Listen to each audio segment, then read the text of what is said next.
As I tossed my last few shirts into a duffel bag, getting ready to ship out and enroll at the National Vanguard Academy, my supposedly loving fiancée was still busy blasting me with her icy threats. "When you get to Apex University, just fill out your dorm paperwork and stay out of my way. Don't come sniffing around me all day. Dorian will get jealous, you know," she snapped. I didn't even bother lifting my head, just tossing out a flat, uncaring "Sure." She didn't suspect for a single second that I had completely ripped up my university plans behind her back. She just kept yapping, her voice dripping with disdain. "Also, on opening day, let's just skip that whole marriage registration thing. Those silly childhood promises don't really count for anything anyway." I paused for a split second, then smoothly nodded in agreement. I wasn't about to waste a single breath explaining myself to her or anyone else in that toxic house. I was heading to the National Vanguard Academy, a cool 1,000 miles away from this absolute circus. I had already mentally dumped her a long time ago. I had absolutely zero expectations left for her. Honestly, her goal and mine were beautifully aligned, completely ghost each other, and never cross paths again. "Mr. Thorne, I've thought it all through. I am still going to college, but I want to surrender my spot at Apex University. I want to transfer into the highly classified Decryption major at the National Vanguard Academy." With the biting autumn breeze swirling around us, my famously frail body stood ramrod straight. My eyes burned with a bizarrely intense, unbreakable determination. Mr. Thorne froze for a solid second, before he practically started vibrating with pure joy. "Callum, my boy, you finally woke up and smelled the coffee. I honestly thought you were going to hand your Apex University spot over to your cousin just to marry Seraphina, but that Decryption major at Vanguard is an incredibly weird beast. You have to completely erase your identity. You will be living totally incognito. Have you run this by your family?" I looked right at him. "No need to discuss it. I can make my own adult decisions." Just hearing the word family, a sharp flicker of pain flashed deep in my eyes. But I forced it down just as fast. I was just waiting for the day I completely vanished from their world. Maybe then I wouldn't have anything left for them to steal, right? All of this nightmare started just because my young uncle drowned in a river trying to save me. My own parents happily hauled his son, my cousin, into our home, explicitly declaring that I owed him my life. Because of that, I was forced to be the bigger person to compensate him for his tragic loss. Every single premium goodie in the house was immediately handed over to my dear cousin. Eventually, even my own fiancé caught the bug and fell head over heels for him. Family love and romantic love, both completely hijacked. And now, just to steal my admission ticket to Apex University. My parents were actually trying to strong-arm me into agreeing with Seraphina, even suggesting they use our marriage certificate as a dirty bargaining chip. Last night, I spent the entire evening tossing and turning on my miserable little cot out on the freezing balcony, and I finally achieved total enlightenment. This time, I wasn't just giving up. I was choosing to completely, permanently sever ties with all of them. I didn't want a single drop of drama with them ever again. The autumn leaves were red like fire as I strolled down the empty street, my solitary silhouette radiating pure loneliness. Around me, factory workers in blue uniforms were pedaling their clunky bicycles, their faces plastered with happy, overtime-fueled smiles. Honestly, this noisy, bustling world really just wasn't my vibe anymore. Suddenly, a Jeep screeched to a halt right next to me, aggressively blocking my path. The window rolled down, revealing an incredibly frosty, familiar face. Seraphina looked visibly impatient. "Have you clearly explained everything to the school yet?" I just stayed silent. Oh, I had explained everything clearly. All right. I just wasn't following Seraphina's royal decree to hand over my Apex University spot. Instead, I was taking a one-way trip to a place where she could never, ever find me. Before I could even formulate an answer, Dorian poked his smug head out from the back seat, proudly flaunting a massive pile of designer shopping bags. "Oh, dear cousin, look at all the goodies Big Sis bought me. Clothes, shoes, and even a radio," he gloated. "When I go to Apex University, I can't let people look down on me." I stared dead at the shiny necklace resting on Dorian's neck, and the blood, completely drained from my face. My chest heaved. My heart felt like it had just been punched through with a power drill. That was the priceless heirloom my grandmother left me. That was the sacred engagement token I gave to Seraphina. I never imagined Seraphina's blatant, sickening favoritism for Dorian would reach the level of regifting my own family heirloom to him. Seraphina caught my furious stare. A brief flash of awkwardness passed through her eyes, but she hit the reset button, going right back to her cold, chill demeanor almost instantly. "Dorian liked it," she scoffed. "It's not like it's some priceless treasure anyway. Once we register for marriage, I'll buy you something way better." Inside, my soul did a dark, cynical little chuckle. Sure, the necklace itself wasn't worth a massive fortune. The important part was the deep love it supposedly represented. Sadly, coming out of Seraphina's mouth, our bond was about as valuable as a used napkin. It totally makes sense now. Seraphina fundamentally didn't love me at all. So why would she ever treasure it? But, hearing the phrase register for marriage, a violently dark flash of pure jealousy sparked in Dorian's eyes. He instantly activated his premium victim mode. Sis, cousin doesn't look too happy. Is he mad at me for stealing his Apex uni spot? I'm so sorry. It's all my fault. I shouldn't go around stealing his things. Seraphina absolutely could not tolerate seeing Dorian sad. Her face darkened like a storm cloud, and she shot me a vicious glare. Dorian's life has been miserable enough. You have everything. Why must you fight with him? She quickly patted Dorian's head to comfort him. Don't worry, sweetie. That Apex uni spot is yours. Nobody can take it from you. Then, she turned her wrath right back to me. You can walk your own self home and think long and hard about your attitude. Once you've figured it out, you will apologize to Dorian. Otherwise, I will never forgive you. With that dramatic exit line, she slammed the gas pedal and sped off, leaving me choking on a cloud of premium dust. In the back seat, Dorian shot me a smug, provocative look. His face practically screaming, "I win," before violently coughing from the dust cloud. Poetic cinema. Still, tears streamed down my face. See, I didn't say a single word. I didn't do a damn thing. But somehow, I was entirely in the wrong. I stood there frozen for a long time, until a stray maple leaf landed on my shoulder. My pitifully thin clothes transmitted the bone-chilling cold. There was a time when my parents' blazing favoritism left me with nowhere to go. And Seraphina had promised me that with her around, my world would never lack love. What a total scam. Even the woman who swore to protect me for life had swapped teams. The sky was gloomy. I wiped the pathetic tears from the corners of my eyes and fished a white rabbit milk candy out of my pocket, laughing bitterly. I had hoarded this candy for years. Seraphina gave it to me, saying that if I was ever sad, I should eat a piece of candy to make life sweeter. I couldn't bear to eat it, and kept it all the way until now. Now the candy had literally gone bad. Just like Seraphina's love had turned into absolute garbage. I chucked the white rabbit candy straight into the sewer. Biased parents and a flip-flopping fiancé. Keep them. I don't want any of it anymore. The moment I got home, I immediately heard the joyful sounds of laughter echoing from inside. I looked up at the sky. The evening clouds looked like a giant mocking face, just laughing at my isolated, lonely existence. Ever since my parents brought Dorian into this house, I became completely redundant. Just because my youngest uncle saved my life, I had to endure this hell forever. From toys and clothes in the beginning, to my parents' affection, and finally, even my fiancé didn't want me anymore. I was like a wandering ghost in the mortal realm, quietly standing by the door. The laughter inside felt like a sharp knife twisting right in my heart. I pushed the door open. The laughter in the house instantly flatlined. It was as if my mere existence was a nuisance to their perfect family sitcom. My mom glanced at me and pointed at a tiny stool in the corner. On it sat a bowl of rice, with exactly 3 pathetic strands of green vegetables. Meanwhile, their table was a VIP buffet of fish and beef.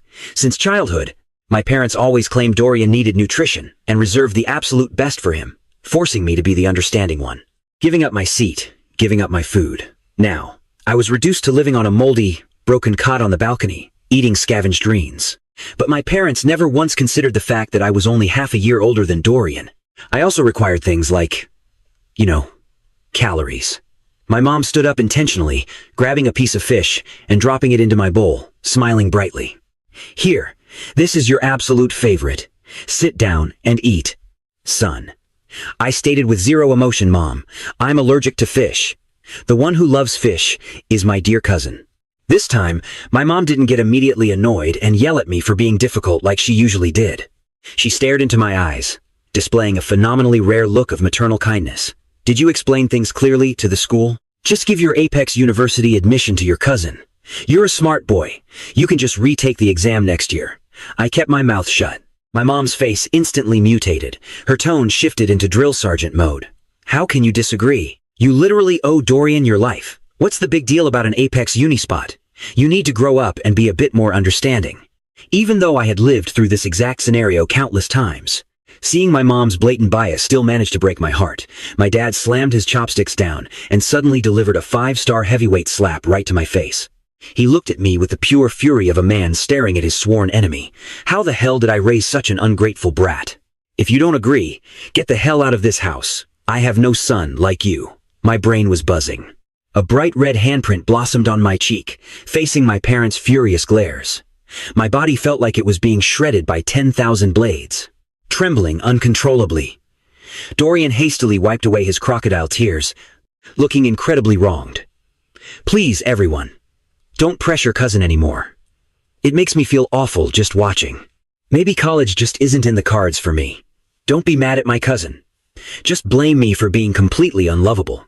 My parents instantly rushed over to baby him, swearing up and down that they'd force me to hand over my Apex uni spot and shower him with a mountain of gifts. Only then did Dorian finally turn off the waterworks. He stared at my pale, bruised face. Cousin, I honestly don't want to steal your spot. If you're really that upset about it, I can just leave. Hearing this, my dad exploded into a blinding rage, glaring absolute daggers at me. Are you happy now? Turning this house into a total circus. Apologize to your cousin right this second. I slowly wiped the warm trickle of blood from the corner of my mouth, my deadened eyes scanning the room. These people, who technically held the title of family, were actively brainstorming ways to drive me into an early grave. Just as my dad was revving up to beat me to a pulp again, Seraphina, who had been watching from the sidelines, finally chimed in. Callum already agreed to give up the Apex uni spot. He went to the school today to make it official. Instantly, my parents' icy expressions defrosted. My mom tapped her chin, staring down at me. Well, at least you still have a little bit of sense left in you. Since your cousin is heading off to college, you can go find some back-breaking manual labor jobs this summer. Earn his tuition money. Carve this into your brain. This is exactly what you owe him. I stared at my mom in absolute, heartbreaking bewilderment. The very woman who brought me into this world. How could she spit out words so utterly ruthless? She didn't give a damn about my reaction, barking orders in a tone that allowed zero rebellion.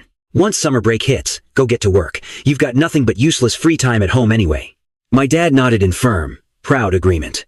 Right after, the entire family eagerly started brainstorming how to throw a massive, lavish, celebratory banquet for Dorian. After all, getting into Apex Uni was a glorious, once-in-a-lifetime achievement that would make the ancestors proud. Not a single soul paid an ounce of attention to the actual biological son, standing right there. My existence was basically equivalent to the household trash can, mildly useful when you needed to dump your garbage, and utterly kicked to the curb without a second thought when you didn't. I don't even remember when I ended up collapsing on my bed. My heart had ached so much it went completely, devastatingly numb. In this god-forsaken house, completely devoid of warmth, the absolute suffocation made it practically impossible to breathe. The ratty bedsheet beneath me had been used for over 10 years. It barely covered half my body and was perpetually damp, smelling of mold.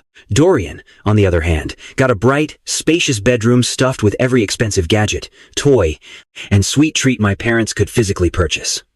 Meanwhile, I was forced to sleep on a cramped, leaky balcony. When the wind howled, the rain poured right in. During the freezing winter, snow drifted in endlessly. It had been exactly like this for 10 grueling years. It was the absolute peak of a scorching summer, but my soul was trapped in a freezing blizzard. I stared up at the night sky, realizing that in just 1 month, I could finally escape this loveless hellhole. If this so-called family didn't want me, then I'd just vanish off the face of the earth permanently. That night, I actually had a dream. I dreamt of when I was a little kid. My parents holding me in their warm arms, looking down at me with eyes overflowing with love. Seraphina, who was 2 years older than me, would playfully pinch my cheeks and call me cute. I felt like I was drowning in a warm, blissful, nostalgic spring, completely refusing to ever wake up.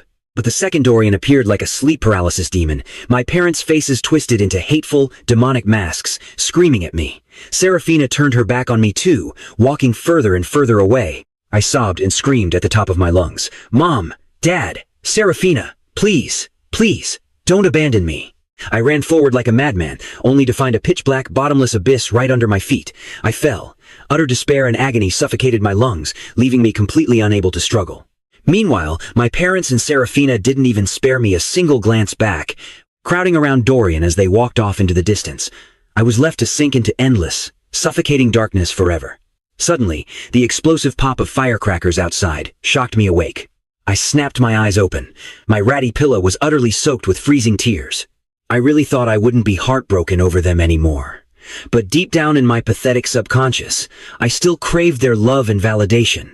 Thank God it was just a nightmare. A rugged jeep pulled into the courtyard. Seeing the tall, heavily imposing man stepping out of the car, I scrambled downstairs. "Callum, I heard you got into Apex Uni. Damn good job, kid." The towering man was Seraphina's father, a trusted, old family friend. My dad had supposedly saved his life once, which was exactly how this whole messy, forced arranged marriage thing started in the first place. General Vance was arguably the only human being in this entire universe who genuinely treated me like a person. General Vance affectionately ruffled my hair, then shot a stern look at his daughter standing nearby. He nodded in approval. "Well, at least you know how to behave, Seraphina." Lighting firecrackers to celebrate Callum like this, Seraphina immediately scowled. "Dad, I didn't light these for Callum. Callum said he doesn't even want to go to college, so he gave his Apex spot to Dorian. Dorian is actually going to study hard and not let anyone down." General Vance's face instantly morphed into pure, unadulterated shock. Just as he was about to start shouting, I stepped in. I forced a bitter smile. "Uncle Vance, you just got back. Go inside and get some rest. I'll explain everything to you another day." I honestly dreaded the thought of General Vance digging for the absolute truth. If he did, he would inevitably expose my secret plan to join the Decryption major at the Vanguard Academy. I just wanted to completely ghost them in peace, not get tangled up in some massive, suffocating web of family drama. General Vance's face darkened with pure rage. He shot a vicious glare at his daughter and stormed off in a massive huff. Just like that, the heavy silence fell over only me and Seraphina. Seraphina wore a completely blank, icy expression as she finally spoke. "Do not even think about mentioning our marriage registration to my dad. And as for you giving up your spot at the top university, you had better come up with a rock-solid, highly logical explanation for him. Is that understood?" I just kept my head down, showing zero emotion and giving absolutely no reaction to her demands. To think Seraphina was actually willing to marry a guy she did not even love, all just to help Dorian steal my spot at the top university. Wow, what an absolute, legendary saint she was. "Dorian is still young and he really cannot handle stress," she continued. "It is definitely for the best that you do not bring up our marriage registration anywhere near him. Also, I explicitly told you to apologize to him yesterday. Why haven't you done it yet?" Before I could even begin to process her audacity, she moved right in for the final kill. "Dorian is about to head off to the top university. You really should give him some of your clothing, rations, and food stamps. Just treat it as your heartfelt blessing for his future." Watching Seraphina obsessively micromanage every single aspect of Dorian's life, I felt like a massive, suffocating boulder was suddenly crushing my chest. I honestly could not even breathe. "Do you seriously think I have a single ration ticket left to my name?" I asked. "With the sheer, overwhelming amount of love you and my own parents shower him with, does he really look like he lacks absolutely anything?" Seraphina froze in her tracks. It seemed the reality of my actual, pathetic living conditions had finally hit her. A fleeting, highly complex look crossed her delicate face. "Do not worry about it," she muttered.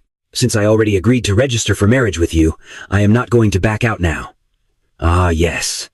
Seraphina could only ever use our marriage registration as some cheap pity prize to keep me quiet. "Sis, do you really want to marry our cousin?" Seraphina's face drastically dropped as she whipped her head toward the doorway in sheer panic. Dorian was leaning heavily against the wooden door frame, his face turning ghostly pale, looking exactly like he was in absolute, agonizing pain. "Dorian, wait, it is really not like that," she pleaded. But before Seraphina could even launch into her desperate explanation, Dorian started frantically slamming his own head against the hard wall, his face twisting into a mask of pure suffering. "I do not want you to marry him. I like you too," he wailed. Dorian's theatrical performance of pure agony was absolutely flawless. Seraphina instantly went into a full panic, violently shoved me right out of her way, and ran over to tightly embrace him. Hearing the commotion, my own parents scurried out of their room, their faces instantly turning ghost white at the tragic sight of Dorian's fake distress. Moving with absolute lightning speed, the three of them practically bundled Dorian right into the family car to rush him straight to the emergency room. But right before leaving, Seraphina shot me a look so incredibly cold it could easily freeze raging fire. "Do you see what you just did? You intentionally triggered Dorian's breakdown, did you not? I honestly never expected you to be so utterly sinister." Catching Seraphina's look of absolute, unapologetic disgust, it seriously felt like someone had just delivered a brutal, fatal blow straight to my fragile heart.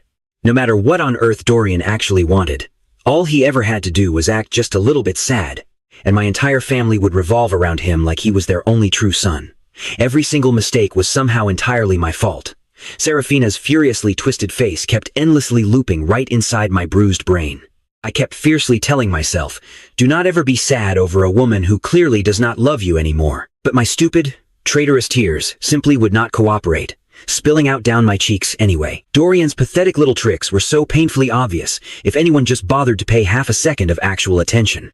Once upon a beautiful time, it was Seraphina who absolutely could not stand my family's blatant bias against me.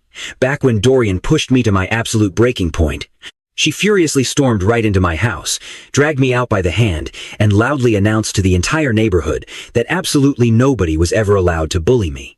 Seraphina truly used to treat me so incredibly well, constantly buying me so many thoughtful little gifts. I honestly have no idea when she finally caught the exact same mind virus as my parents, slowly transitioning from heavily hating Dorian to deeply pitying him.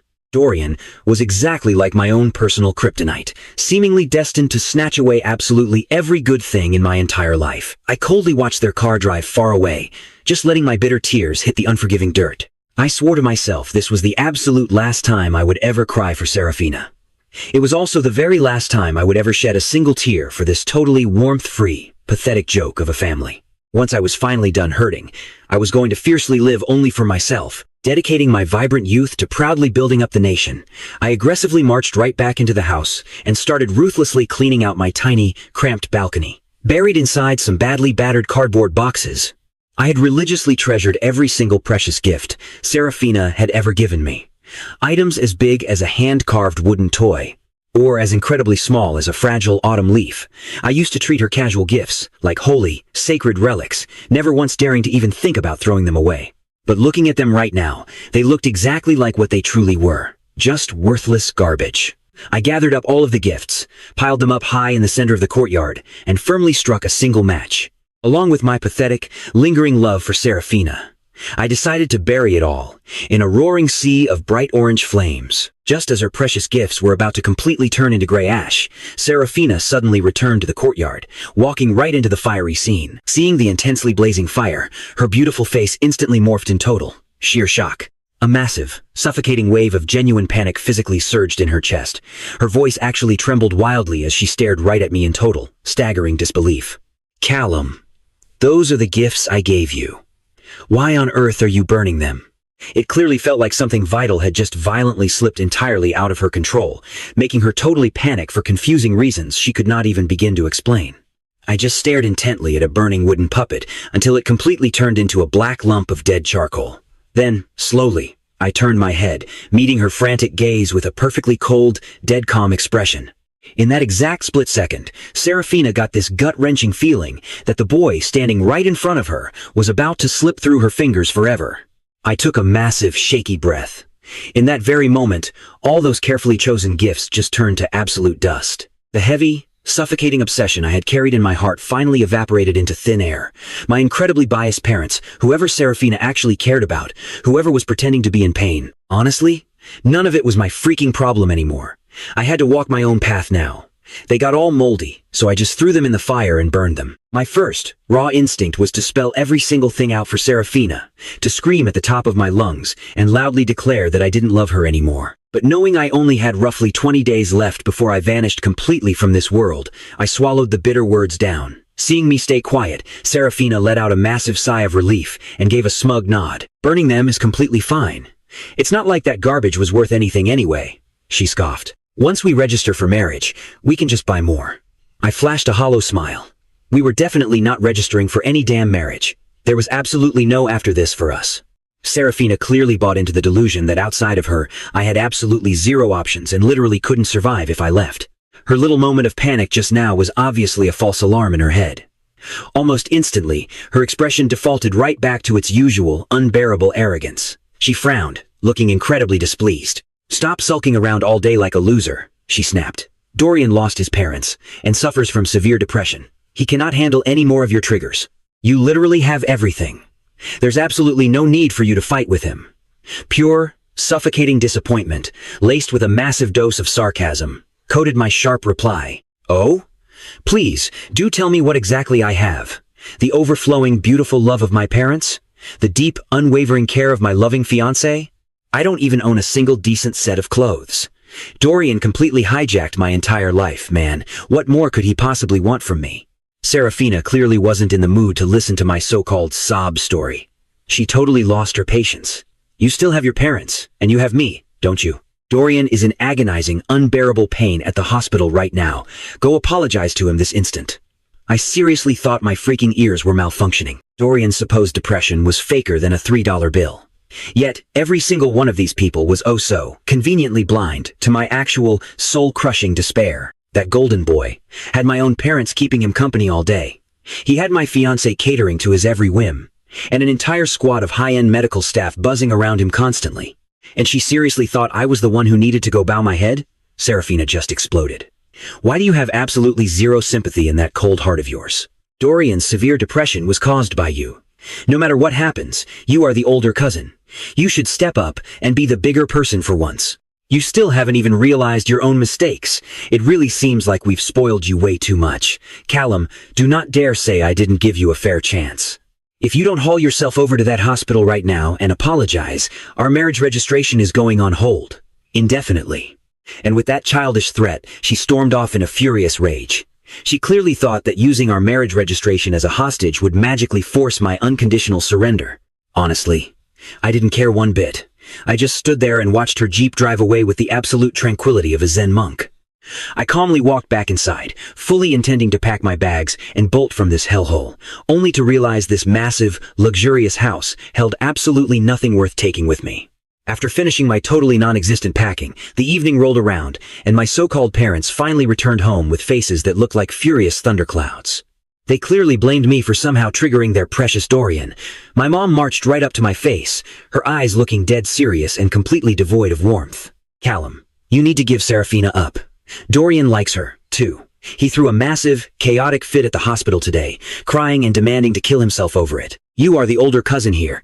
Act like a proper adult and be generous to him. Even knowing my mom's blatant favoritism for Dorian practically bordered on the psychotic, I genuinely still didn't expect her to ever reach this disgusting level of pure shamelessness. Hearing her twisted words in the sweltering summer heat felt exactly like taking a blast of freezing, icy wind straight to the face. My expression just went entirely numb. I stared dead into her cold eyes, my voice coming out dry and raspy. Mom, I am your actual biological son. You always told me to yield to Dorian. And I swallowed my pride and agreed. Have I not yielded enough to him over the years? Every single new item in this damn house, the choice meat on the dinner table, the brand new clothes for the new year, even my own bedroom, which one of those wasn't yielded right to him? My spot at Apex University. Fine, I gave it up for him. And now, you're telling me I even have to yield my future wife? Seraphina? Seriously, what is next with you people? If that kid decides he wants my life, do I have to just rip my own beating heart out and hand it over on a silver platter? Mom, am I even your son? I genuinely couldn't suppress the hot, toxic rage violently bubbling up in my chest for another second. I unleashed that brutal cross-examination from the absolute darkest depths of my shattered soul. In response, my mom just raised her hand and viciously slapped me across the face. Her expression was a cold mask of utter disappointment. He is your blood cousin. He literally lost his dad because of you. Isn't what you already have more than enough? Your dad is absolutely right about you. You really are just a selfish, thankless wretch. This time, even if you don't want to yield to him, you have to do it. Otherwise, you are no longer my son. She callously dropped that massive toxic bomb on me, spun right around, and stormed off, leaving me standing there. I slowly leaned back against the hard wooden doorframe. The hot evening sun beat down on my head like a giant, cruel, mocking face, treating my entire existence like the absolute biggest joke in the universe. Because in their twisted, delusional eyes, I was apparently the one living the dream. Not even long after that nightmare of a conversation, Seraphina waltzed right back into the courtyard, skipping the greetings and getting straight to her arrogant point. Callum, listen. Dorian's mental state is currently very fragile. Because of this, our marriage registration is being officially delayed. She totally wasn't negotiating with me. She was issuing an absolute imperial decree like she owned me. Luckily for me, I had stockpiled so much heavy disappointment over the years that my numb heart didn't even ache for her anymore. I forced a faint, almost watery smile onto my face. My spoken words were slow, deliberate, and dead serious. All right, fine by me. Seraphina was completely blindsided. She absolutely did not expect me to not only skip throwing a tantrum, but to cheerfully and totally agree.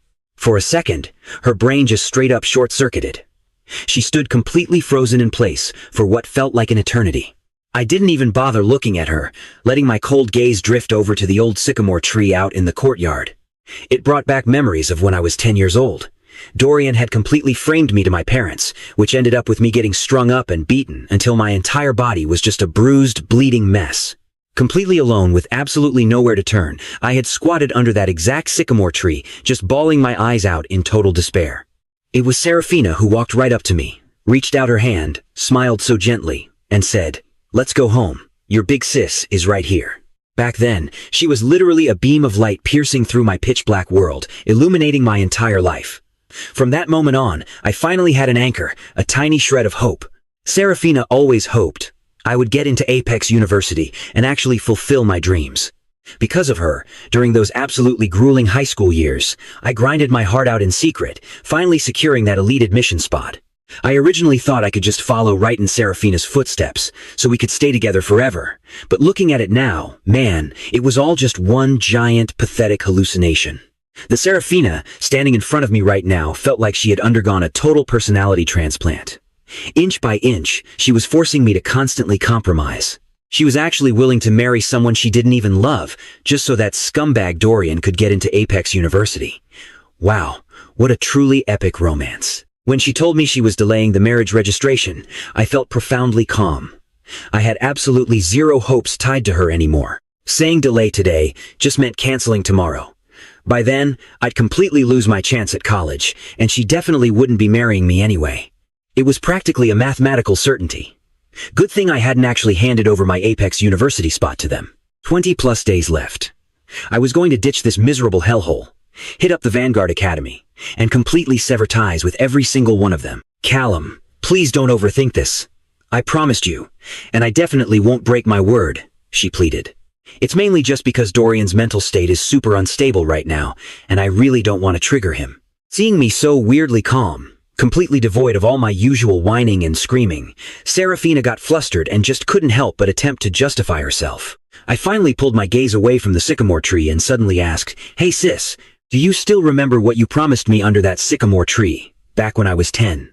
Seraphina's face paled slightly, as if she was suddenly recalling something. A sharp flash of guilt darted through her eyes, but right before she could even formulate an excuse, an orderly rushed forward, looking totally frantic. "Captain Seraphina, the hospital just called.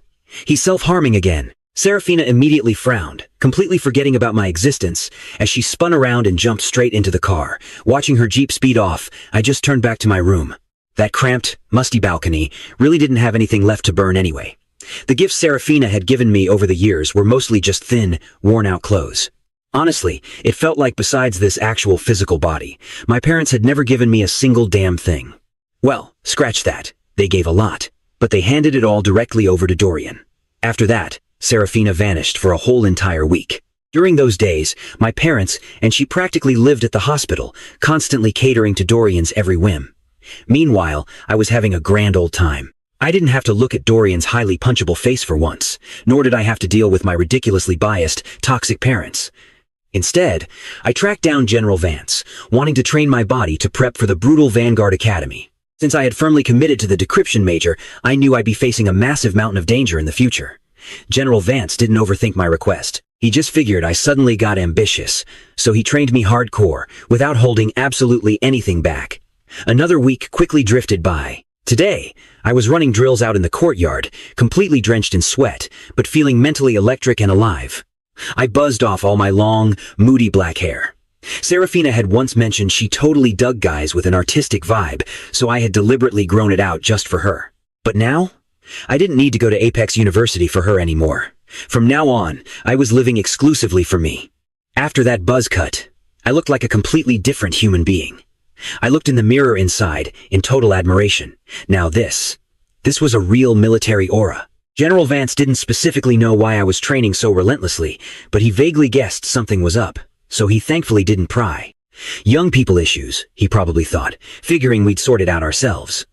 Conversely, the blatantly biased behavior of his good old friends next door was getting straight up absurd. He was out on dangerous missions year-round, so it was always pretty hard for him to step in and intervene. But if I ever needed help, he was more than happy to provide a few strategic shortcuts. Sadly, my peaceful new life was eventually shattered by Dorian's triumphant return. I was holding a deep horse stance in the courtyard when I looked up and saw my parents and Seraphina completely swarming Dorian, chatting and laughing loudly as they entered the yard. Dorian was practically glued to Seraphina's side, acting super intimate, occasionally rubbing his head against her shoulder like a spoiled puppy. My parents just stood there playing blind to it all, actually looking thrilled about the whole sickening setup. Seraphina didn't object to his clinginess either, at least not until she felt my cold gaze locking onto her. Suddenly remembering something, she hastily shoved Dorian away, her eyes instantly turning red with panic. "Sis, do you hate me?" Dorian immediately whined, playing the victim. Seraphina just stood there, looking spectacularly awkward. I had no choice but to watch, as Seraphina let Dorian lean on her yet again. As he limped into the house, that snake shot me a look absolutely overflowing with pure provocation and bitter mockery. But I remained perfectly neutral, treating the four of them like entirely irrelevant NPCs in the background of my life. I went straight back to my drills, and before I knew it, 1 solid hour had passed. I finished my brutal training set and exhaled a long, heavy breath just as a rare, incredibly cool breeze swept through the courtyard. I closed my eyes, soaking in this rare, fleeting moment of comfort in the yard, my thoughts drifting to the National Vanguard Academy. Right at that exact second, a trembling, panicked voice came from right behind me. I snapped my eyes open and saw Seraphina clutching a magazine in her hands. A glaring flash of absolute panic glinted sharply in her eyes. Seraphina had gone up to her room with Dorian, randomly glanced down at my miserable little balcony, and somehow managed to spot a magazine entirely about the National Vanguard Academy. The National Vanguard Academy. A massive, suffocating wave of anxiety must have crashed over her, sending her flying frantically downstairs to interrogate me. "Why? Why are you reading materials about the Vanguard Academy?" she demanded, her voice wavering with poorly hidden fear. Faced with Seraphina's desperate interrogation, I stayed incredibly calm and collected. I didn't immediately launch into some pathetic, defensive explanation to soothe her. Instead, I casually grabbed a towel, wiped the sweat from my brow, and said, "Just moving on."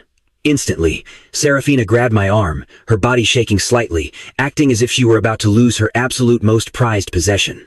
Without a single trace of hesitation, I gently but firmly pried her trembling fingers right off my arm. This delicate little hand, the one I had desperately wanted to hold countless times in our pathetic past, now generated absolutely zero ripples of emotion in my hardened heart. I just chuckled softly. "I'm just doing some casual reading," I added flatly. Seraphina stared intensely into my eyes, searching for deceit, but quickly saw that I honestly didn't look like I was lying. And because she subconsciously, arrogantly believed I could never possibly lie to her, she let out a massive, heavy sigh of relief and nodded her head. "What's there to even read?" she scoffed softly. "Honestly, Callum, with your current physical condition, you're really not suited for the Vanguard Academy at all. Just focus heavily on your studies and retake the major exam next year. With your stellar grades, you definitely have a solid shot." Hearing her empty words, I said absolutely nothing in response. Did she seriously, genuinely think I still had a shot? My heavily biased parents had already ordered me to go do brutal manual labor, the literal second summer hit, just to completely fund my dear cousin's lavish education. At this terrible rate, it really wouldn't be long before I shipped out for good. Catching my stony silence, Seraphina's entire face suddenly changed color. She looked like she desperately wanted to say something comforting, but forcefully held herself back. It honestly seemed like she felt a tiny, fleeting speck of guilt regarding my horribly unfair recent treatment. Her tone instantly softened into something sweet. "Don't worry. I absolutely won't let you go do manual labor. Please, don't stress yourself out about the money. I've already prepped a personal fund big enough to easily cover Dorian's expensive tuition."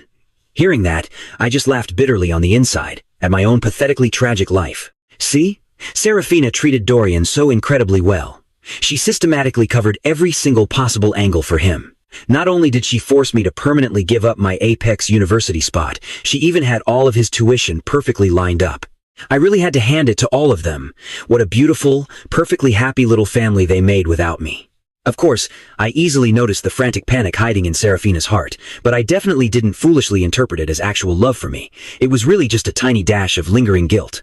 I knew for an absolute fact that if Dorian threw even one of his trademark tantrums, my heavily biased parents would definitely force me to go work, and Seraphina would just stand by in total silence. Thankfully, I had completely stopped giving a damn about any of them a very, very long time ago. Seeing me stay totally silent, Seraphina arrogantly assumed I was just being jealous. She reached out to gently ruffle my hair, finally noticing my edgy new haircut. It was light years away from the pathetic, moody artist look I used to desperately sport before.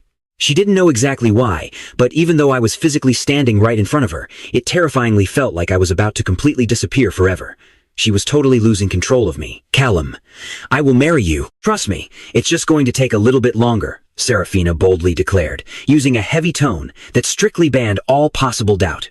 If this were the naive, pathetic old me, I would have been literally vibrating with overwhelming excitement.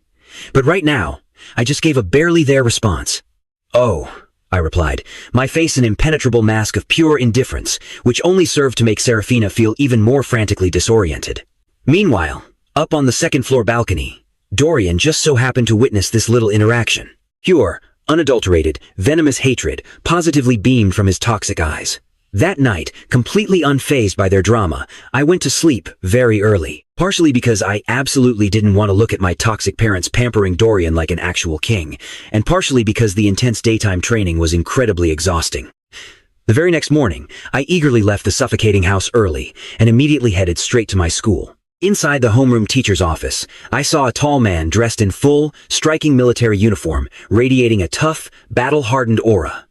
It instantly made you want to deeply respect him. He firmly introduced himself as the elite instructor for the highly secretive Decryption major over at the Vanguard Academy. He was currently out on an active mission, and was actually here to personally escort me to the academy himself.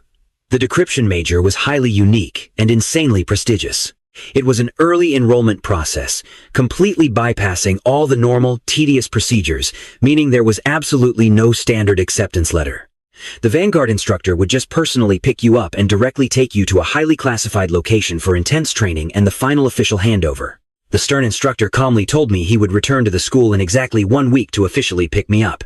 On my quiet walk home, I just kept constantly replaying the awesome image of the instructor in his crisp uniform, my heavy heart brimming with absolute admiration. If I studied incredibly hard and bravely served my country, would I look that unbelievably cool one day? I knew my house was a freezing, miserable icebox, completely devoid of any real love. But my own personal flame of hope had finally been beautifully reignited. I honestly couldn't wait to permanently leave this hell for the Vanguard Academy. When I finally got back to the courtyard, it was getting totally dark. My parents were completely MIA. I went straight back to my dark room, only to find Dorian sitting right on my miserable little cot, staring at me with absolute, sickening condescension. "Cousin, looks like sis likes me way more than she likes you," Dorian sneered, a smug smirk twisting his face. "See that? Whatever is yours becomes mine, so why are you even still breathing the air in this house?" But I already had a new light at the end of the tunnel, so I completely ignored his pathetic attempt to get under my skin. He thought he could push my buttons and make me snap like before. He fully expected me to drop to my knees in agony.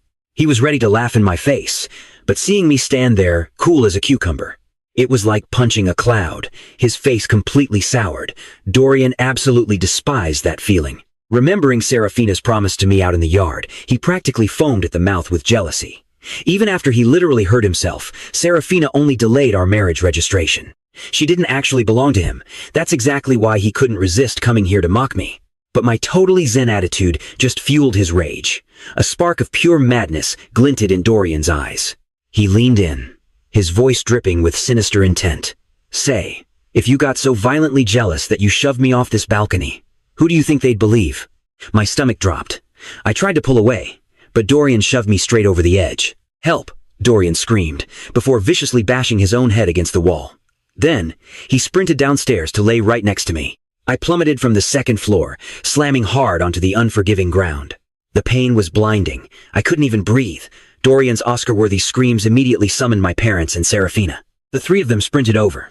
Seeing the scene, my parents didn't hesitate for a single second before roaring at me. "How could you do this to Dorian?" I stared blankly at my parents' contorted, screaming faces. Every single word of defense I had prepared just jammed right in my throat. I closed my eyes. It felt like someone had driven a machete into my chest. "I never knew your heart was this venomous. Trying to kill him just out of jealousy. You're worse than actual scum. I don't have a son like you." My dad's eyes were bloodshot, staring at his biological son like a mortal enemy. My mom hugged Dorian, sobbing dramatically. "I'm so sorry, Dorian. I only left for a second. I didn't expect something this catastrophic to happen." "Hold on, sweetie. Mom will take you to the hospital right now." Dorian's injuries looked horrific, but they were literally just superficial scratches. His pathetic wailing shattered my parents' and Seraphina's hearts. but from an angle the three of them couldn't see. He flashed me an icy, purely evil grin. I was the one who had plunged from the second floor. My injuries were astronomically worse than his, but I couldn't even say a single word. To top it off, they kicked me a few times, forcing my shattered body to curl up in agony. But the physical pain was nothing compared to the emotional trauma. My parents had never ever believed me. Explaining was just a waste of oxygen. They unconditionally worshipped Dorian. After several agonizing minutes, I managed to painfully drag myself up. My face was dead pale, my body shaking violently. I couldn't help but look at Seraphina with total disappointment. The pitiful Dorian bawled, "Cousin, I'm sorry. I shouldn't have asked Sis to stay with me. I know you hate me. If I wasn't in this world, you'd be so much happier. Then let me give you this life back. There's no point in clinging to it. It only breaks Sis's heart." I stared coldly at Dorian, watching him perform his little one-man play, then looked at my parents' furious glares. I felt nothing but darkness and absolute despair. I was already used to the loneliness and the pain. I was ready to just hand my parents and Seraphina over to him anyway. I didn't need these toxic, trash-tier relatives. So why did Dorian insist on framing me over and over again? Seraphina stormed over and slapped me hard. "Callum, I told you I'd register to marry you. Why did you have to hurt Dorian? He's already suffering enough. Do you really have to be this malicious?" A bright red handprint flared up on my face. I stared blankly at Seraphina. She was exactly like my parents, blindly trusting Dorian. In their eyes, I was the ultimate villain. I had originally intended to explain myself to her, thinking that at the absolute minimum, she'd be slightly suspicious. Now, totally unnecessary. Seraphina shook her head, her face radiating disgust. "Your actions make my blood run cold. How could I ever feel safe marrying someone as ruthless as you, Callum? You are such a massive disappointment." The three of them didn't spare me a single extra glance, rushing Dorian to the hospital. But Dorian turned his head and smiled at me. That smile looked like a demon crawling straight out of hell. Once the car vanished, my body finally gave out, and I collapsed onto the dirt. The dead of night was silent, the dew freezing cold. I eventually woke up, my entire body totally numb. I dragged myself back to the house, collapsed on my bed, and rested for a few hours until I had scraped together enough energy to apply some medicine myself. The night was as cold as ice, but it was nowhere near as frozen as my shattered heart. What my parents and Seraphina did was like twisting a dull, rusty blade right into my chest, my mind, already hanging by a thread, completely and utterly shattered. I was just a beaten stray, left to lick my wounds in the freezing dark of the balcony. Even my tears had run completely dry. Every last drop of emotion in me was just gone. Numb. All that remained was a hollow, soulless shell. God, I just prayed for time to fast forward. I didn't want to spend another split second breathing the air in this hellhole. This cold-blooded, heartless family was like a giant bloody maw, just waiting to swallow me whole at any given moment. Lying there, staring at the pitch-black sky, my heart ached desperately for my late grandmother. In this whole twisted world, she was the only one who ever truly loved me. I drifted off into a daze, only to be violently jolted awake by a basin of ice-cold water splashing right across my face. I gasped, choking on the water. The second my eyes flew open, a brutal pair of hands grabbed me, dragging me aggressively straight into the living room. My parents and Seraphina had brought Dorian home. Sure, his injuries were nothing but tiny little scratches, but to them, my so-called crimes were completely unforgivable. My dad's face was a mask of terrifying pitch-black rage. "Callum, get on your knees and apologize to Dorian this instant. If he doesn't forgive you, don't you dare ever call yourself my son again." A freezing family. Absolutely ruthless relatives. My already shattered heart fractured into a million more pieces. I slowly swept my eyes over each and every one of them. The sheer, unfiltered disgust and pure hatred painted on my parents' faces. The overwhelming disappointment glaring from Seraphina's eyes. And that sickening, unconcealed smug smirk playing right on Dorian's lips. These people were supposed to be my absolute closest flesh and blood. Yet, here they were, taking turns absolutely destroying me. Not even my worst enemy could make my blood run this cold. Dorian had blatantly, obviously, framed me. Yet I was the one being forced to kneel and beg for forgiveness. If this were the old me, begging for scraps of my family's love, desperate for just an ounce of validation, I would have surrendered right then and there. But right here, in this exact moment, I felt this intense, burning hatred for my very own existence. Why the hell was I born into such a deeply sociopathic family? Seeing that I wasn't dropping to my knees in repentance, my dad's face contorted with pure fury. He roared, "Do you honestly think you did absolutely nothing wrong?" I staggered, my legs giving out as I collapsed onto the hard floor. Seraphina's expression shifted slightly.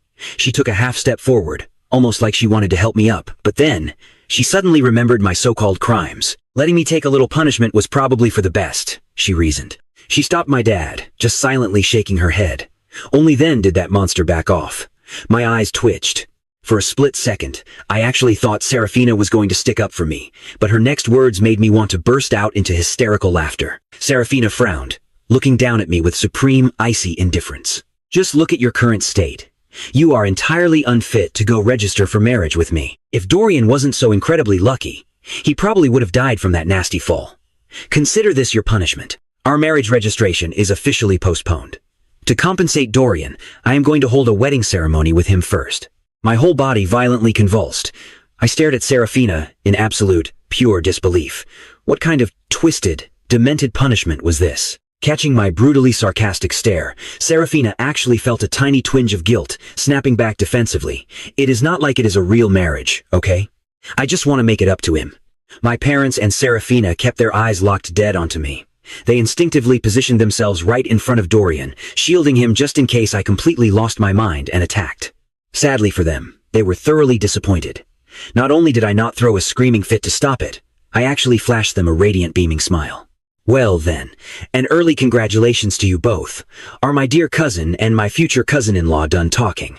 Because if there is nothing else, I'm going to excuse myself and get some damn rest. I dragged my incredibly heavy, battered legs, practically crawling my way back to that balcony.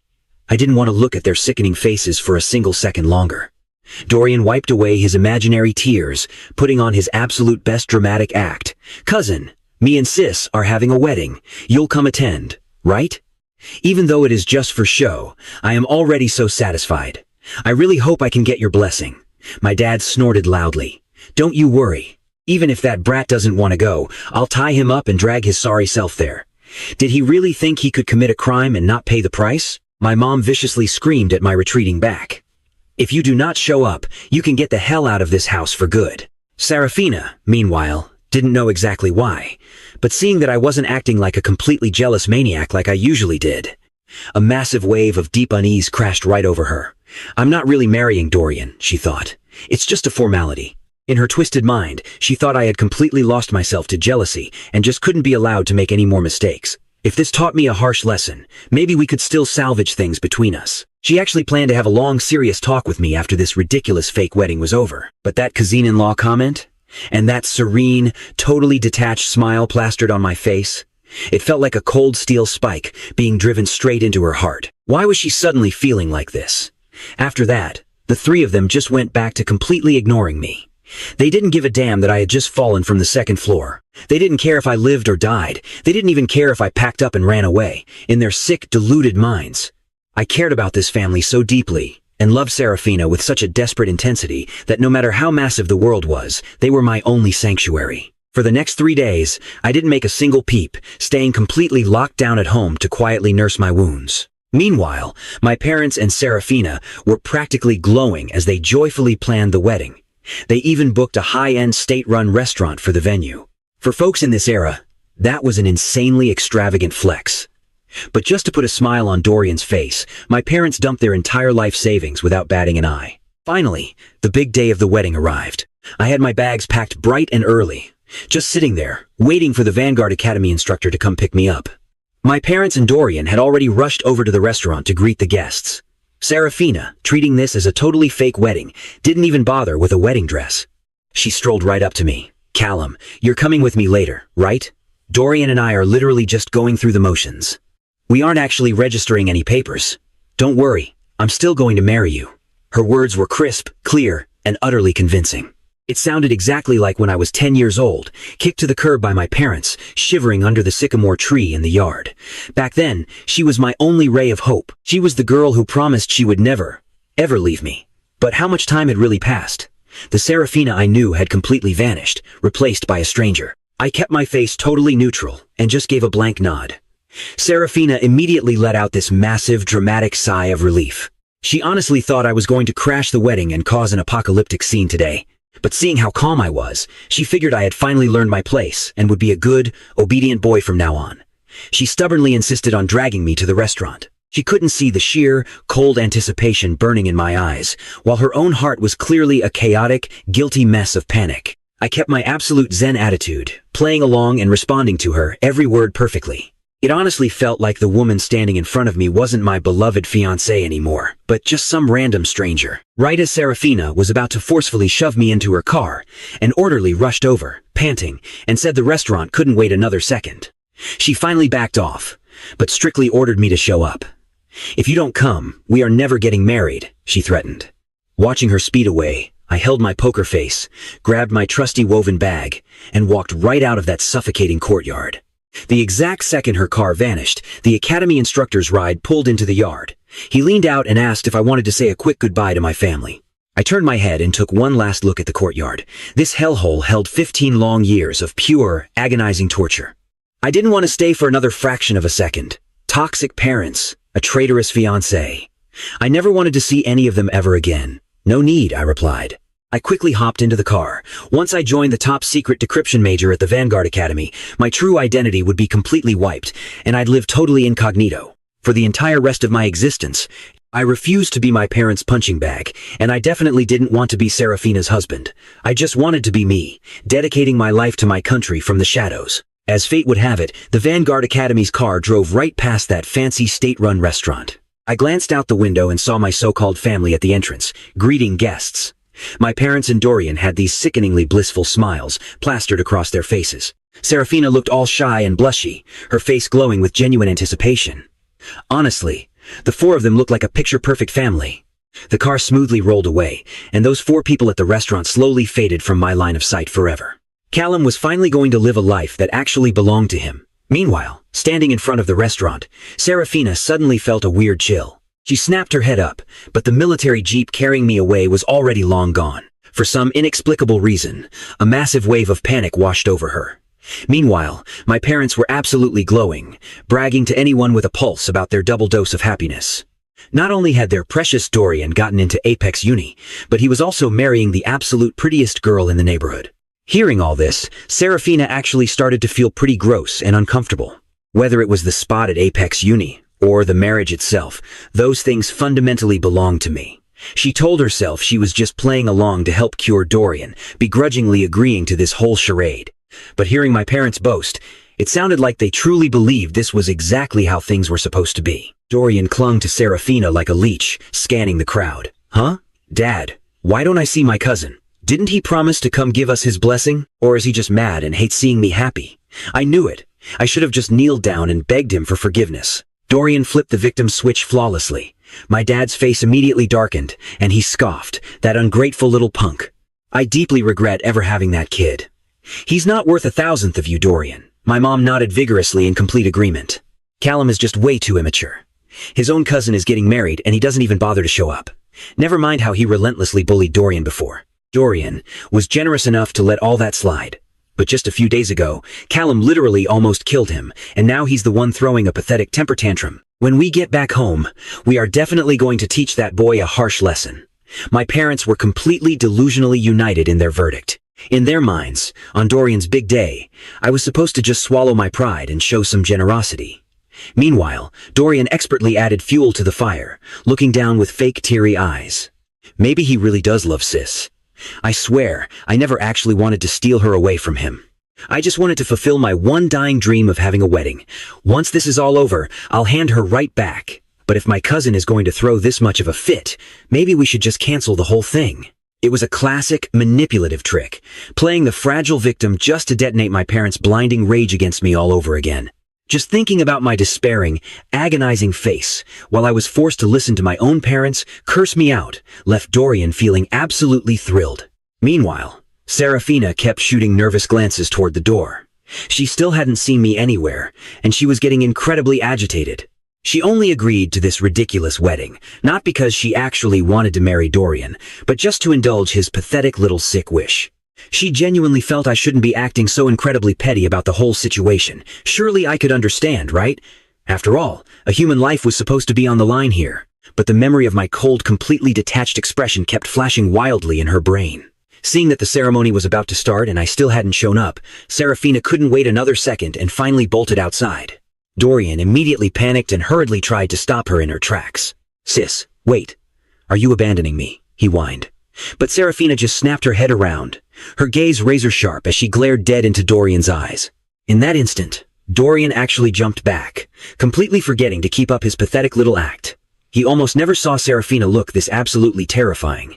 Seraphina was practically climbing the walls with anxiety right now, shaking with a gut feeling that a massive disaster was about to strike. A frantic voice in her head was screaming at her to go back. "I'm going to get him right now," she muttered. This time, she completely ignored Dorian's toxic whining and marched right off. On the hurried walk back, guilt gnawed at her. She really felt she had totally mishandled everything. She knew she should have explicitly sat down with me and explained that this marriage was 100% fake. Nothing but a stupid stage play. She sprinted all the way back to the courtyard, rushed straight into the house, and headed right for the balcony. "Callum, seriously, stop throwing a tantrum. Everyone is out there waiting for you." Seraphina aggressively pulled back the curtain, but stopped dead. The cramped, permanently damp little balcony had been scrubbed completely spotless. My rickety little folding cot was tossed carelessly into a corner. The single, pathetic low table I always used for studying sat abandoned right in the center. And resting right on top of it was a single note. "I don't need this hairpin anymore. Goodbye forever, Seraphina." Those two short, devastating lines felt like actual ice picks driven straight into her heart, violently slamming deep into her soul. Seraphina desperately tried to choke down the suffocating panic rising in her chest, frantically telling herself that I was definitely just pulling a prank. There was no way I would actually leave. In her twisted mind, I had absolutely nowhere else in the world to go, and I definitely wouldn't be able to bear leaving my awful parents and her behind. She thought she understood my personality perfectly. I had endured all that horrific abuse over the years, just to stay near my parents, begging and craving for even a single crumb of their love. But the empty scene right in front of her was screaming that I was gone for good. Seraphina stubbornly refused to give up, frantically scouring every inch of the courtyard. But as the seconds agonizingly ticked by, she horrifyingly realized that every single trace of my entire existence had completely vanished. That year I was 15. I planted a beautiful crabapple tree just for her in the yard. It was gone. That year, I was 17. I prayed for her safety and tied a red ribbon to the old swing. That was gone, too. Panic fully setting in, Seraphina desperately scrambled over to the giant sycamore tree outside. She remembered that I loved hanging out under this specific tree the most, always burying my deepest, darkest secrets right there in the dirt. My desperate craving for my parents' approval, my massive secret crush on her, all of my feelings were shoved into a fragile little clay jar and buried deep at the roots. But when she looked at the spot, it was like she had just been struck by brutal lightning. The dirt was entirely dug up. The jar was violently smashed to pieces. My deepest, most cherished secrets had been completely burned into a cold pile of ashes. In this exact, horrifying moment, Seraphina finally realized a severely critical issue.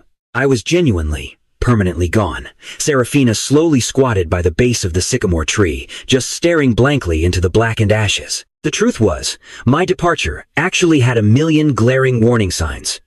It's just a massive shame that absolutely nobody ever bothered to look at them. A broken child, who was completely starved of love, would leave exactly like this, totally decisively and without a single look back. I burned every single gift she ever gave me, utterly destroying those beautiful memories. And I refused to take even a single sycamore leaf with me. In her mind, she was only faking a marriage with Dorian to grant his dying wish. She never actually said she was throwing me away, so why did I have to take it so far and leave? Even now, after everything, Seraphina still didn't get it at all, and she probably never would. She just felt the sweltering, heavy summer air suddenly turn completely suffocating, making her chest physically ache. A hot, lonely gust of wind blew right past her, sending dead sycamore leaves tumbling down around her feet. Seraphina looked up with blank eyes, almost fully hallucinating the sad little boy who used to sit right under this tree, abandoned by his own family, sobbing his eyes out into the dirt. Back then, she had reached out her warm hand, smiled softly, and said, "You won't be lonely anymore." On that very night, under the freezing, pale moonlight, my dull eyes actually flashed with a real spark of life. But she had absolutely no idea when that spark died, and I had gone completely, utterly numb. I had slowly turned into a soulless walking corpse, violently reverting back to my broken original state. Maybe it started the second she actually proposed trading our marriage registration for my hard-earned spot at Apex University. She vividly remembered my totally shell-shocked, heartbroken expression. Honestly, she had always known I harbored a massive, burning crush on her.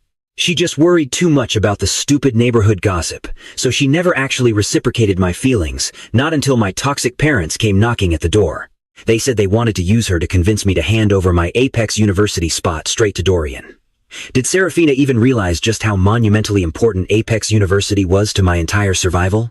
She knew the truth better than anyone, but in that moment, desperately needing a convenient excuse to lock down our marriage, some absolute demon possessed her, and she proposed the trade. She never expected me to take the deal without a single ounce of hesitation. She figured my grades were so flawless that I would just ace the exam again next year, shut the haters up, and we could go back to being a normal couple. Sadly for her, I had completely reevaluated my life, choosing to drop every single thing and vanish without a trace. He couldn't have gone far, Seraphina muttered, suddenly bolting upright. She figured an underdog like me had nowhere else to go. She activated every single connection she had, throwing everything into locking down all the bus depots and train stations, absolutely dead set on dragging me back. Unfortunately, 12 whole hours passed. She had drained the entire military compound's resources and still found absolutely nothing. I had completely evaporated from the face of the freaking earth. Naturally, this massive fiasco ended up alerting her dad, General Vance. His daughter recklessly abusing her power like this was a massive career-ending issue. He rushed straight back home. But seeing his daughter slumped lifelessly by the front door, the intense fury jammed in his throat instantly morphed into a heavy sigh. The general easily pieced together his daughter's chaotic thought process. First, he totally nuked the search operation to stop her from making a colossal mistake. Then, he dropped a total bombshell. Callum went to school. Seraphina's head violently whipped up, her face screaming absolute disbelief. But the Apex University acceptance letters do not come out for another 2 weeks, she stammered. General Vance let out a cold, incredibly cynical laugh. And who exactly told you Callum went to Apex? He enlisted in the National Vanguard Academy. Seraphina's mind was completely blown to pieces. Her entire body went rigid, looking exactly like she had been struck by lightning. General Vance could not stand looking at his daughter's utterly miserable state. Thinking about the sickening amount of abuse I had endured over the years, he felt a crazy mix of deep rage and overwhelming pity. What the hell are you crying for? You never appreciate good people when they are standing right in front of you, he snapped. Now that the boy is actually gone, who exactly are you putting this deeply tragic romance act on for? Do not even try to pretend you all did not literally force Callum to pack up and leave. His harsh words completely paralyzed Seraphina. She opened her mouth to argue back, only to find that her vocal cords had seemingly uninstalled themselves. A flood of countless, heartbreaking memories violently flashed through her brain. My biological parents acting psychotically biased toward their adopted golden boy, Dorian, while I was mentally tortured to the point of not even wanting to live anymore. She knew exactly what I was going through. She used to be my one guiding light in the darkness. But what did she actually do? Not only did she stop standing firmly by my side, she straight up enabled my abusers. She suddenly recalled the incident from exactly 3 days ago, when Dorian dramatically claimed I had pushed him off the second-floor balcony. I had looked at her, my eyes holding onto a desperate, shattered glimmer of hope, silently begging for just a single shred of salvation. But Seraphina had not only unconditionally believed Dorian's lies, she ruthlessly delivered a stinging slap right across my face. That single brutal slap entirely pulverized every last drop of hope I had left in my soul. General Vance knew his daughter was completely deaf to reason right now, so he didn't even bother continuing his lecture. Honestly, considering the wildly toxic behavior of my own parents and his very own daughter, he knew I should have bailed out way earlier. Such a good kid, he thought. You can only find true happiness by completely escaping that particular flavor of hell. It really is a damn shame. The general had offered to help me ages ago, but I was insanely stubborn back then, desperately clinging to a microscopic sliver of hope that my parents would love me, which only led to so much tragedy later on. If it were me, I would have bolted on day one, General Vance muttered in utter frustration before briskly walking away. As a high-ranking commanding officer, the man simply did not have the time to babysit his kid's unbelievably messy love life. Seraphina stood frozen in the living room, obsessively replaying all of my cold reactions over the past few weeks. Maybe from the very second she proposed that twisted trade, my love for her was already a dead man walking. She remembered that one night when I looked at her with lethal seriousness and quietly asked, "Do you even remember your original promise to me?" Seraphina finally broke down, crouching on the floor and clutching her head in absolute agony, completely consumed by an ocean of regret. The night felt as freezing as ice water. Suddenly, rapid, panicked footsteps echoed loudly from outside the front door.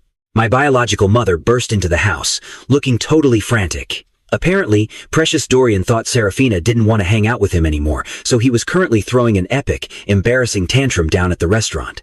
Listening to my mom's endless, annoying rambling, her mouth spewing nothing but obsessive concern for her fake son Dorian, Seraphina felt her blood boil with incredible irritation. She suddenly snapped her head up, glaring at her. What is even the point of him throwing a ridiculous fit? In your blind eyes, there is literally only Dorian. Do you even have a clue where your actual, biological son went? My mother's face immediately flushed with defensive rage, tinged with just a tiny bit of guilt and embarrassment. What on earth are you talking about? Why wouldn't I care about Callum? He is my biological son. Seraphina just stared intensely at my mother, desperately trying to spot even a microscopic atom of genuine concern in the depths of her cold eyes. Unfortunately, there was absolutely nothing. Towards me, from start to finish, there was only blatant, toxic impatience. Seraphina felt a profound, sickening wave of disappointment. She looked blankly out the window and whispered, "Callum left for the academy, and he is never ever coming home." My mother's face went completely wild with shock. She aggressively grabbed Seraphina's arm, her eyes violently flashing with unhinged fury. What school is he going to? Didn't he promise to give his Apex Uni spot to Dorian? Wait, the Apex Uni letters aren't due for another 2 weeks. That kid has been nothing but trouble since he was little. He just loves lying to everyone. When he gets home, I am definitely going to teach him a lesson. Seraphina felt her brain completely short-circuit. She felt an overwhelming wave of sadness for Callum. The poor guy had literally just left the house, and his own biological mother was still standing there, complaining about him. She suddenly lost every ounce of her patience, and yanked her arm away from Mother Callum. "Mom, Callum went to the National Vanguard Academy, not Apex Uni." Mother Callum's face turned violently ugly, and she instantly started spewing incredibly foul curses. What right does that brat have to get into the Vanguard Academy? And what about Dorian? We already told everyone we were throwing a massive victory banquet for him. What the hell is wrong with Callum? Does he literally just want to see Dorian fail? No, absolutely not.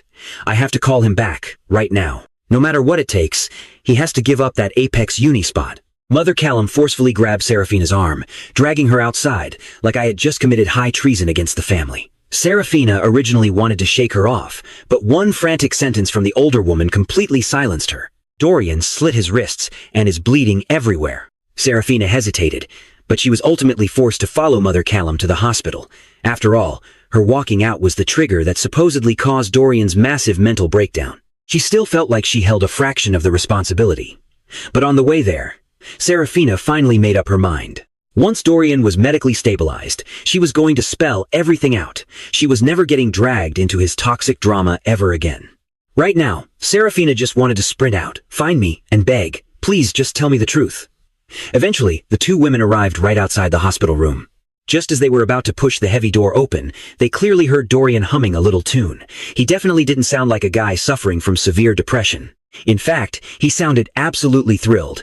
For some reason, Seraphina felt that Dorian's vibe was incredibly off. She suddenly recalled my exact words.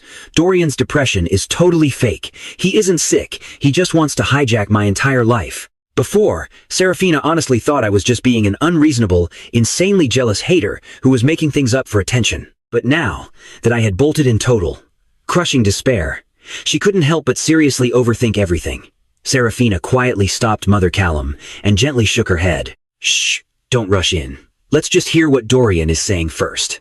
Father Callum had gone to grab some water, so Dorian was completely alone in the room. He didn't look sick in the slightest. He was sitting cross-legged right on the bed, laughing to himself like an absolute maniac. Man, Callum must be dead from anger right now, huh? Mom and Dad stole his Apex Uni spot and handed it right to me.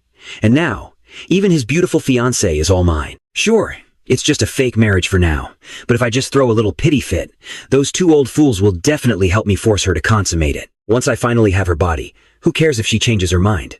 I'm honestly a total genius. Dorian's smug voice was low, but the hospital corridor was dead silent. The two women standing right outside heard every single word with crystal clarity. Mother Callum froze in her tracks, her face turning into a mask of total disbelief. She genuinely thought she was having a hallucination. Seraphina fiercely clenched her fists.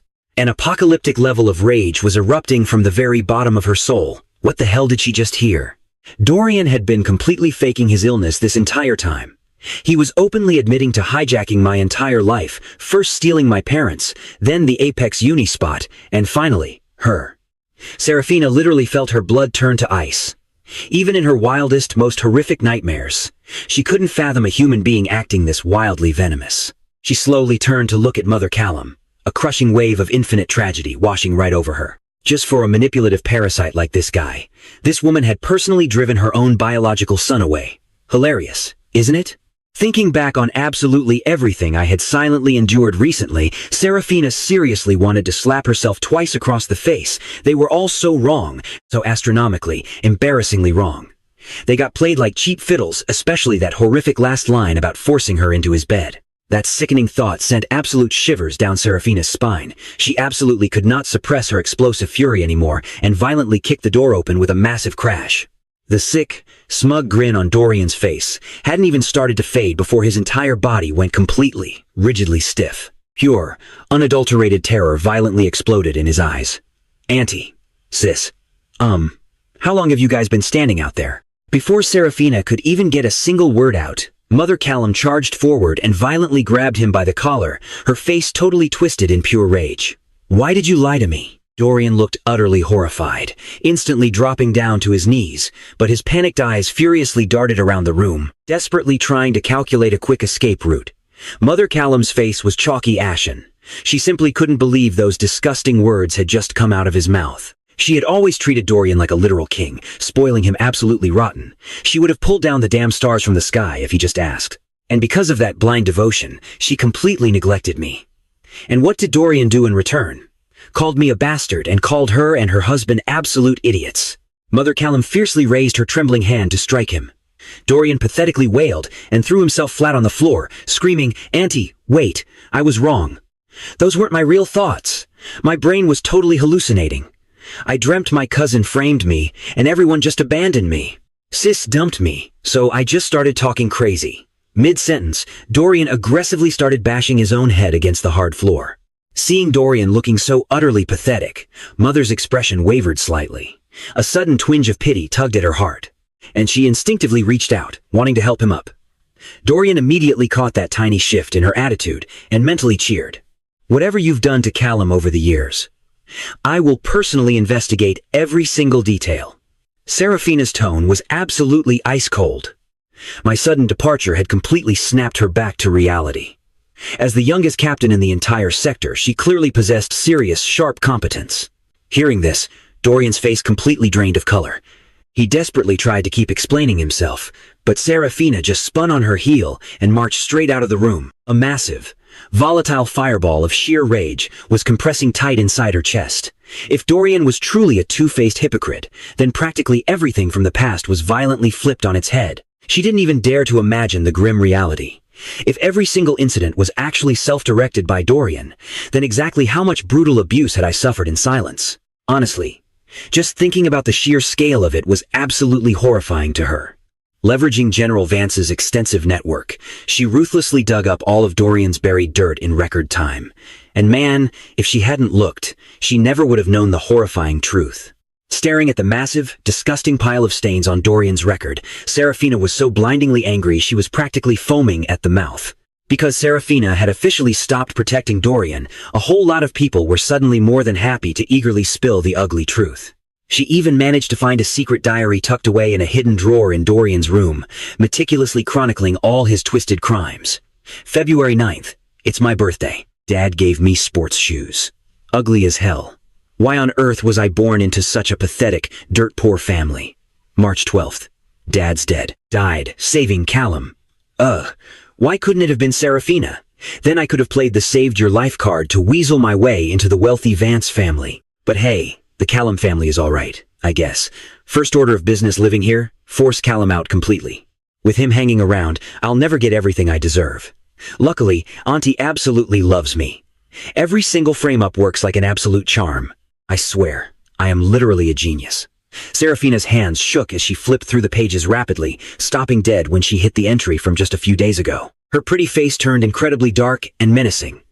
To force Callum out once and for all, I intentionally pushed him right off the balcony. I honestly didn't expect the stubborn brat to survive without getting permanently crippled, but whatever. Thanks to that little stunt, I get to marry Seraphina. Seraphina gripped the leather diary tight, a towering, destructive inferno of rage burning wildly in her chest. Right now, She wanted nothing more than to chop Dorian into a million bloody pieces. So, everything I had been screaming all along was the absolute truth. So, I really had suffered an unfathomable, agonizing amount of abuse. She vividly remembered when she was just 10 years old, unable to stand my parents' blatant, sickening bias. She had brought me to her house and promised to treat me well forever. But she had no earthly idea when she herself had completely lost her way, totally forgetting her original, pure intent to protect me. Exactly how many cold days and long nights of false accusations had I spent lying on that broken little cot, entirely alone, just licking my own wounds? Just a few days ago, when I was violently shoved off the balcony, she had the absolute perfect opportunity to finally help me prove my total innocence. But tragically, without even bothering to ask for the actual facts, she had just slapped me across the face. I left in total, crushing despair. My entire world had plunged into total darkness. Seraphina aggressively slammed the diary down in front of my parents. At first, they stubbornly refused to believe a single word of it. But upon instantly recognizing Dorian's unmistakable handwriting, their entire, fragile worldview violently collapsed. Seeing the hard, undeniable evidence, Dorian didn't even dare to lie anymore. He was on the floor, kneeling frantically in front of my parents and begging them endlessly. "I'm so sorry. I shouldn't have lied to you. It's just because I completely lacked a sense of security. I was so terrified you guys would abandon me. So I framed my cousin. Please, you have to give me one more chance. I promise I'll be super filial and obedient to you from now on." The raw contents of the diary were totally spine-chilling, revealing an incredibly cruel, gut-wrenching reality. They hadn't hesitated for a second to coldly abandon their own biological son just to blindly spoil a nephew, and he turned out to be this deeply sinister. My parents slowly looked at each other, utterly speechless. A suffocating ocean of deep regret violently surged in their hearts. Was it already too late? Seeing that no matter what pathetic act he pulled, he couldn't extract a single ounce of pity from the three of them, Dorian dropped the helpless act entirely, his face violently twisting into a nasty snarl. "What did I even do wrong? It's every man for himself in this world. I just wanted a good life for once. If I had to do it all over again, I'd do the exact same thing." My dad roared like a wild beast and lunged straight at Dorian, beating him mercilessly. My mom immediately joined the chaotic brawl, hitting him even harder. Exactly however much they had foolishly loved Dorian before, that's exactly how much they viciously hated his guts right now. Seraphina watched the bloody spectacle with a cold, sarcastic smirk. "Waking up now, are we? What's the point?" Dorian lay broken on the floor, clinging to life by a microscopic thread, lacking the energy to even cry out. My parents suddenly snapped back to harsh reality and looked up at Seraphina, their bloodshot eyes fully brimming with crushing shame. Can we still find Callum? We owe him entirely too much over the years. We desperately want to try and make it up to him." Seraphina didn't answer right away. Instead, she just looked out at the dark night sky, a heavy hint of deep confusion and profound agony swirling in her eyes. "Even if we do find him, so what? We totally lost him a long, long time ago." My parents trembled violently on the spot, their heads bowed low as their eyes rapidly welled with hot tears. Meanwhile, at the National Vanguard Academy, Southern Xiang, this place was a highly restricted, elite military zone. Aside from the hardcore troops stationed in Southern Xiang protecting the country, there was a professional, top-tier talent training base handpicked from all the major military regions. The massive campus was distinctly split right in two. While the actual military camped on the city outskirts, the heavily guarded core belonged to us students. It was 3 in the afternoon, and a merciless sun was beating down on us. That brutal autumn heatwave was in full swing. Our squad, fully decked out in heavy military uniforms, was running punishing drills straight into the blistering heat. Sweat completely soaked through our clothes, but every single one of us stood as tall and unbreakable as a pine tree. We were radiating pure vitality, eyes locked straight ahead. We weren't just any recruits, we were the absolute elite of the Decryption major. On top of cracking insane decryption algorithms, we had to forge our bodies into weapons. It had only been half a month since I first enrolled. Relying on the old training methods Seraphina taught me, I actually managed to push my scrawny body through the brutal sessions. Plus, the food at this academy was miles better than the garbage I was used to outside. Keep in mind, back in 1983, school conditions around the country weren't exactly 5-star. But man, eating meat back at my old house used to be an impossible luxury. My parents literally handed every single good thing in life over to my brother Dorian. Meanwhile, I survived on soggy vegetables and slept freezing on a damp balcony. But the second I got to the academy, thanks to 3 massive meals a day, my body finally triggered an explosive growth spurt. I buzzed my hair into a clean crew cut, and honestly, I was looking incredibly sharp. My eyes were bright, burning with actual spirit. I was completely unrecognizable from the traumatized, soulless husk of a kid I used to be. Heartbreak and endless suffering could easily break a teenager at any given second. But now, I carried a completely different aura. From the very first time I met the Vanguard Academy admissions officer, his sheer presence blew me away. Now that I was actually living it, I realized this squad didn't just teach you, it forged you into a real man. Surrounding me were 50 absolute badass soldiers, and surprisingly, they still had the brain capacity to gossip about petty romance. The military training lasted a brutal 3 months. I had to quickly build a rhythm for this crazy college life, enduring physical torture during the day, and grinding at the library all night. I was studying Decryption, meaning I was gearing up to face some incredibly hostile, top-secret environments in the future. On top of that, I could never reveal my true identity to anyone. I was going to be a literal ghost. Every single Decryption student here was treated as a priceless national asset. So, I deeply treasured every single second in this hard-won learning environment. Out here, there were no horribly biased parents, no traitorous backstabbing Seraphina, just pure, hard grinding to serve my country. I absorbed knowledge in that library like an absolute sponge, refusing to leave even when it got pitch black outside. And I wasn't alone. Tons of other students pulled from military districts all over the country were doing the exact same thing. Looking at these absolute madmen, I remembered how I used to easily rank first in my old class. But now, the pressure was insane because everyone around me was practically God's favorite child, burning with this intense, fiery patriotism. Later that night, I reluctantly dragged my exhausted body out of the library, completely marveling at the sheer volume of books. It was like staring into an endless ocean of data.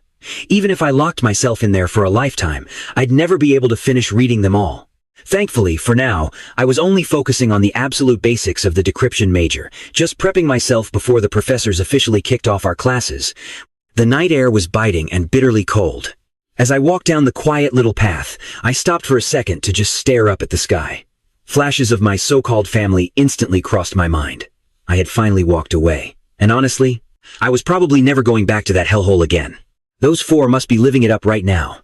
Honestly, when I first got to this school, even though they completely shattered my trust, I still felt a tiny sting of missing them every now and then. I mean, being completely alone in a strange new place. A little bit of homesickness was totally inevitable. But as the days dragged on, the nagging voices of my toxic parents and Seraphina slowly started to fade out into nothing. Aside from a random passing thought, they generated absolutely zero emotional ripples in my mind. By this point, any leftover feelings I had for Seraphina were totally dead and buried. Plus, I wasn't exactly a total loner here at college. Besides kicking it with my 5 roommates, I also ended up meeting Elowen, the golden child of the insanely prestigious White family. This girl was something else entirely.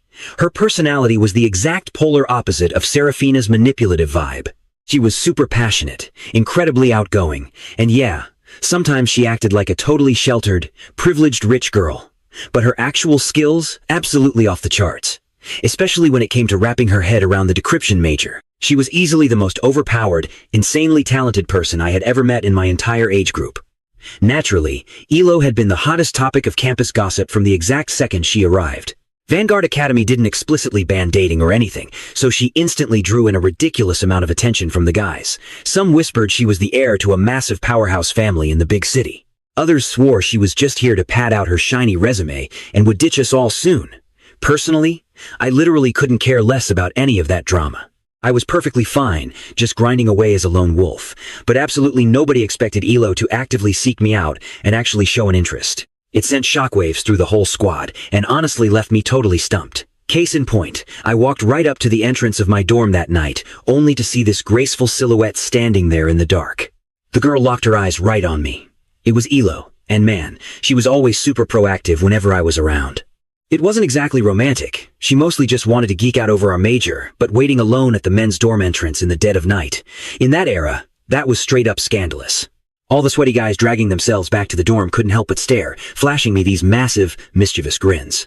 I desperately wanted to just turn around and run the other way, but seeing Elo standing there, totally unfazed and silently refusing to budge an inch, I just gritted my teeth and walked straight up to her.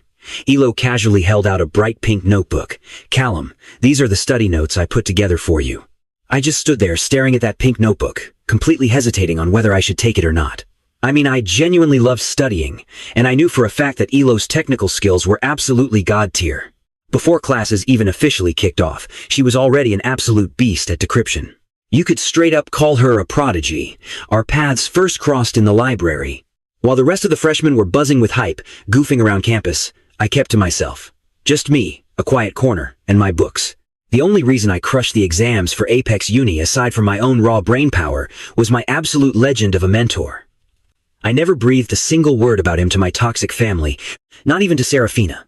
His past was a massive red flag to them, having survived years in a brutal labor camp. Everyone just called him Old Master Silas. Old Master Silas was a walking encyclopedia. Astronomy, geography, you name it. The guy mastered it. But thanks to his dark past, he was treated like absolute dirt. When he fell deathly ill, not a single soul stepped up to help him. At just 10 years old, I'd been kicked to the curb, totally framed by Dorian. A dumped kid and an outcast old man, that's kid. Following his every word, I dragged my scrawny little body up the mountain to forage for medicinal herbs. After a few near-death scares on my end, Old Master Silas pulled through. From that day forward, sneaking off to that ruined temple to hang out with him was my absolute favorite thing in the world. Over time, he took me under his wing as his final disciple. He drilled it into my head that knowledge could rewrite my crappy destiny, and I had to grind hard. His wisdom blew my high school teachers out of the water. It was deeper, totally next-level stuff. Thanks to his influence, I grew a spine, becoming a sharp, independent kid who actually loved hitting the books. Even while I was catching pure hell and brutal unfairness back at my so-called home, I kept my heart in the right place and clung to this ironclad belief in serving my country. Honestly, that's the fundamental reason I never snapped, never went off the deep end, and managed to survive this long. Old Master Silas had survived a lifetime of tragedy, using his own hardcore grit to teach me the ultimate lesson. No amount of hardship could ever break him. It's just a massive gut punch that he passed away right after I finished my college entrance exams. He died all alone, on a miserable, rainy night. I'd run over to share the huge news about getting into Apex Uni, only to walk into that temple and find his lifeless, decaying body. That very night, I buried him all by myself on the back mountain. I took the jade pendant he gave me, turned my back, and walked away. Right there, I lost the one and only elder who actually gave a damn about me. The sole guiding light in my pitch-black life was gone. I was in absolute agony. Suddenly, the only person I thought I could rely on was Seraphina. But, that exact same day, Seraphina had the nerve to tell me to trade my Apex Uni spot for our marriage certificate. My whole world just completely collapsed. I'd lost Old Master Silas, and now I was losing everything else. So yeah, I went through some absolute, epic-tier despair, but I finally decided to start living for myself. I ditched Apex Uni for the Vanguard Academy, ready to dedicate my life to the nation instead of some toxic relationship. I packed a beat-up woven sack with a few ragged clothes and that jade pendant from Old Master Silas, and I escaped that absolute torture chamber of a home. Whenever I sat in the library, the grief hit me the hardest. I'd pull out that jade pendant just to feel close to him again. And that is exactly when Elowen practically barged in. Her eyes locked onto the pendant, lighting up like crazy. I obviously knew who Elowen was. Aside from being drop-dead gorgeous, her background was completely elite. Rumor had it she rolled up to the academy in a specialized military jeep, getting the VIP treatment from top school officials. But ever since she laid eyes on that pendant, Elowen had been glued to my side like a shadow. Unlike the usual shy girls around here, she was fiercely outgoing, totally throwing the rulebook out the window. She even stood right outside the men's dorm at night, completely unbothered by everyone staring at her, just looking down at a notebook on the ground. My heart let out a heavy sigh. I realized I needed to draw a massive line in the sand with Elowen. I picked up the notebook, stared straight into her bright eyes, and went dead serious. "Comrade Elowen, please, stop looking for me." Elowen just froze. Tears immediately welled up in her eyes. She looked like she desperately wanted to say something, but choked the words back. Finally, she just dropped her head and let out a soft, broken, She didn't say an actual word, but the raw emotional output radiating off her was completely off the charts. I ruthlessly crushed the tiny sliver of pity in my chest and just watched her walk away. Right now, my only goals were grinding my studies and serving my country. I didn't have a single brain cell left to waste on romance. After that heavy night, Elowen actually stopped looking for me. Soon enough, military training wrapped up, and us freshmen finally got a day off. Most of the guys bolted off campus to mess around in the city. Freshmen at Vanguard didn't pay a single dime in tuition, and we even scored a 10 yuan living stipend every single month. Back in 1983, that was a seriously massive stack of cash, but I wasn't about to blow it on junk. I stayed parked in the library, as usual, grinding away at my decryption manuals. Suddenly, Elowen sat right across from me and pulled a jade pendant out of her pocket. It was a dead ringer for mine, except mine carved a dragon, and hers flaunted a phoenix. They were a legendary match, set the dragon and phoenix pendants. I am your fiancé. That one sentence from Elowen nearly made me faceplant straight into the floorboards. The entire library went dead, suffocatingly silent for what felt like hours. As a progressive guy in a new era, I absolutely loathed this archaic arranged marriage garbage, especially after getting my heart ripped out and stomped on by Seraphina. My approach to love had become violently cold and logical. I had zero interest in some fairy tale romance. To me, romance was basically just a massive behavioral violation waiting to happen. But I've got to hand it to her. Elowen was insanely bold. Just a few years ago, pulling a stunt like this would have gotten her locked up for good. To everyone else, she was a complete delinquent. And somehow, I was stuck sitting right next to her in the misfit class, trying to study. I took a deep breath, forcing my emotions down. Shaking my head, I gave her a dead serious stare. Comrade Elaine, please, think about how this looks. We are at Vanguard Academy to grind, to serve our country and the people, not to date. Besides, we've literally never met before. There is absolutely zero history between us. I warned her, my voice cold and crystal clear. Stop talking. If you don't, the disciplinary committee is going to drag us in for a lovely little chat. Elo seemed to finally realize she had crossed a line. If these rumors spread, it would be a complete PR nightmare for both of us. But after stewing on it for a few days, she decided to drop the bombshell truth on me anyway. She pointed right at my pendant and started her story. Originally, these pieces of jade were a matching pair, kept by her father and a man named Gyao. They had made a blood pact. If they had a boy and a girl, they'd become in-laws. If they were the same gender, sworn siblings for life. Years bled by, and Elo's father never forgot that promise. But tragically, Gyao was exiled to a labor camp due to some dark political issues and completely vanished off the grid. Elo honestly thought she would never see the missing half of that pendant again. And since she had absolutely zero plans of ever getting married, she just locked in on Vanguard Academy. But fate has a sick sense of humor. She never expected to spot that exact dragon pendant hanging around my neck in the library. Listening to Elaine's crazy story, I just stayed totally silent. Honestly, it didn't even sound absurd to me. Old Master Silas was an absolute genius. He clearly wasn't some local nobody. The old man must have had an insanely powerful background, only to get crushed as a sacrificial pawn of his era. I still don't fully know why. Even after his name was cleared, he refused to leave. He chose to live out his days like a hermit in that ruined temple. No wonder he had such a deeply haunted look on his face when he handed me this pendant. Now it all clicked. The damn thing was literally an engagement token, logically speaking. Running into a girl with a god-tier family background, someone who could be my future wife and act as a golden ticket to the absolute upper echelons of society. Literally anyone else would see this as hitting the ultimate jackpot. But me? I had barely survived the brutal trauma Seraphina put me through. I was done. I didn't believe in love anymore. At Vanguard Academy, the only emotion I had room for was ironclad revolutionary camaraderie.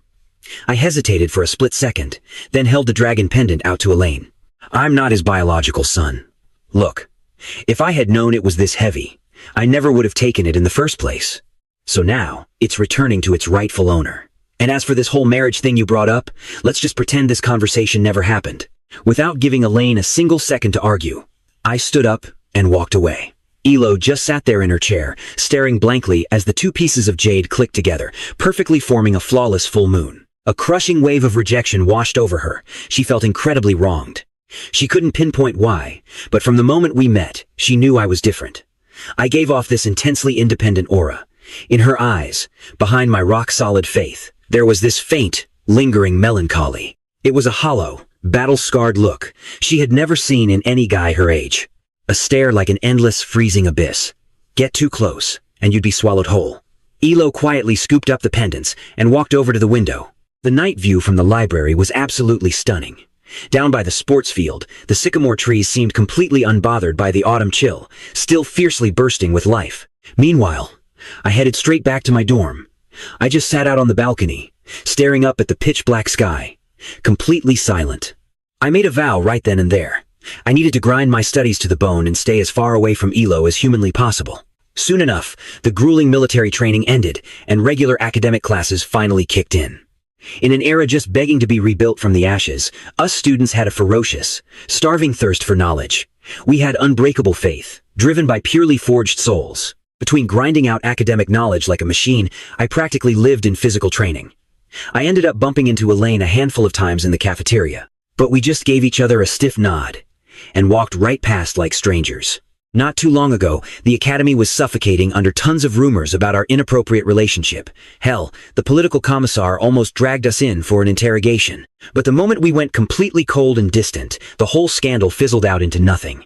Honestly, most of the guys breathed a massive sigh of relief. They all figured an untouchable beauty, like Elaine shouldn't belong to anyone anyway. Whatever. Today, I was just jogging my usual laps on the track, when I slammed to a dead halt, my eyes locked straight ahead. My face instantly went completely dark. It was her. Seraphina. What the hell was she doing here? The second she saw me, her entire focus locked on like a missile. She couldn't stop herself from practically running toward me. But one tiny, instinctual micro-movement from me made her face turn ghost white. I used to be insanely, pathetically dependent on her. I used to light up with a stupidly happy smile the second our eyes met. Yet now, I literally took several sharp steps backward. It was a visceral, psychological defense mechanism, a reaction strictly reserved for absolute enemies. Seraphina felt like a massive, jagged hole had just been violently ripped through her chest. The sheer agony was suffocating her, twisting her face into utter bitterness. Was she really that repulsive to me now? She desperately fought down the sickening sourness burning in her throat and forced herself to take another step forward, only for me to violently shove her back. She looked incredibly hurt. Callum. Before she could even get the word out, I sliced through the air with a brutally cold tone. Miss, this is a school campus. Please, consider the impact of your actions. A harsh flash of absolute shock shattered across Seraphina's eyes. Why? Why did those exact words sound so sickeningly familiar? Then, it hit her like a truck. She suddenly remembered the day I got accepted into Apex University, running up to her like a golden retriever, practically vibrating with excitement to share the news. And what had she done back then? She had instinctively recoiled in disgust, keeping her distance as she coldly told me. This is a school campus. Think about the fallout. Seraphina felt completely crushed, finally grasping the pure agony I went through back then, her eyes swimming with heavy grief. She sucked in a deep breath, fighting to keep her cool. Callum, you vanished without a trace. Are you really trying to cut me out of your life for good? Hearing that, my face stayed absolutely stone cold. I didn't even bother arguing, but that dead silence plunged like a dagger straight into her chest. She knew exactly what I was saying without me uttering a single word. Growing up in a toxic house totally drained of love, constantly forced to give up the things I cherished most, knowing that caving in just once meant being a doormat for life, I was completely out of hope. My one and only way out was to scrub my entire identity, vanish into thin air, and cut off all contact forever. Just how much soul-crushing despair does it take to make a call like that? The mere thought of it made Seraphina's heart physically ache. Yet, I had survived that brutal, suffocating reality for over 10 years, and this woman actually had the sheer audacity to ask me why I slipped away quietly. If I had stayed, I swear I would have been pushed right over the edge. Seraphina looked up, reaching out to mess up my hair like we were little kids again, but her hand just froze in midair when it met my freezing, dead-eyed stare. Her entire mental state took another massive critical hit. I am so sorry. Thousands of unspoken words were crushed down into that one pathetic apology. She genuinely didn't know what else to say. I just tilted my head back and stared at the sky. After a long, heavy pause, I glanced over at the old sycamore tree by the track. In my head, I could perfectly see my 10-year-old self, violently kicked out by my own parents, huddled under that tree, crying my eyes out. Back then, Seraphina had swooped in like a literal angel, handing me a fresh spark of hope. But it was that exact same hope that ended up shoving me straight down into the abyss. Even now, my chest still throbbed with a dull, heavy ache just thinking about it. I snapped my gaze back, locking eyes firmly with Seraphina. If you came all this way to help Dorian steal my Apex uni spot, then I am sorry. It is already a done deal. I cannot give it to him. Seraphina's expression twisted in absolute horror. She started shaking her head frantically. No, I just came to see you. She was desperately dying to tell me that all the messed up stuff from before was just one giant misunderstanding. It wasn't that she hated me. It wasn't that she didn't want me around. But when the flashbacks of all the insanely toxic things she had done recently hit her, she literally did not have the guts to say the words out loud.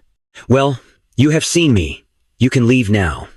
I wanted absolutely zero contact with Seraphina moving forward. Just looking at her face dragged up all that nasty trauma from half a year ago. I had worked so damn hard for 6 straight months to heal those deep emotional wounds. Why the hell was she coming back to mess with my head again? Seraphina started trembling, shaking like a leaf, finally sensing that she was about to lose me forever. Panic completely took over as she desperately grabbed my hand, her eyebrows pulled together in pure, miserable heartbreak. Callum, why did things have to end up like this for us? Her voice cracked violently, making her look absolutely destroyed. I just looked at her calmly and replied, "You know, that is exactly what I want to ask you. Why did it end up like this? Back when Seraphina chose Dorian and repeatedly threw me under the bus, I had screamed those exact same questions in my head countless times. But none of it matters anymore, sis. And let me be clear, this is the absolute last time I will ever call you that. I truly wish you and Dorian a whole century of happiness together. Just do not ever come looking for me again." Right as Seraphina opened her mouth to keep dragging out the drama, my next few words struck her like a direct lightning bolt, rooting her completely to the spot. Even right now, I am still incredibly grateful to you for giving me that tiny spark of warmth and hope back then, so please, do not force me to hate you. Seraphina stood there frozen stiff, her face as pale as a ghost. It was only when my silhouette completely faded into the distance that her legs gave out, and she collapsed onto the ground. An overwhelming tsunami of regret and pure tragedy flooded her shattered heart. This was the same Iron Lady who would not even flinch if someone pointed a gun at her. Yet, in this exact agonizing moment, tears were rapidly pooling in her eyes, her face totally consumed by grief. The image of that sweet, obedient little boy in her memories. The Callum, who used to look at her with eyes full of pure, blinding admiration, just could not be matched with the cold, distant Callum standing before her now. It hit Seraphina like a freight train. She really, truly had lost me. The late autumn wind blew, and the old sycamore tree finally shed its dead leaves. A single, dry leaf drifted down and landed softly on Seraphina's trembling shoulder. In her entire life, there was never a single moment where she was more painfully certain of her profound, boundless love for me. But by the time her stubborn brain finally realized it, the person she loved was already long gone. Southern Xiang's weather was practically boiling hot, but Seraphina felt the air around her instantly drop below freezing. Her entire body went completely numb, totally paralyzed, blankly staring in the exact direction I had vanished. An agonizing, suffocating heartache suddenly slammed into her chest. The sheer pain was so intense, it felt like it blacked out the sun itself. When I had quietly walked away, Seraphina's once perfect life was sucked into a total vacuum. The crushing, eternal sorrow of a love she threw away came crashing down right on top of her. Once logic finally booted back up in her brain, it was so easy to spot Dorian's pathetic, fake little act and uncover all the evidence of his framing. So why the hell did she play blind every single time I was the one bleeding? For half a year, Seraphina had maniacally hunted down any scrap of news about me, practically willing to risk her entire high-profile career just to find a lead. But even with all her power, she still could not breach the intense defense perimeter of the Vanguard Academy's elite decryption major. It wasn't until General Vance literally could not stomach watching his daughter wander around like a soulless zombie anymore and reluctantly cashed in a favor with an old buddy over at the academy. The second she locked down my location, she dropped everything and rushed over like her life depended on it.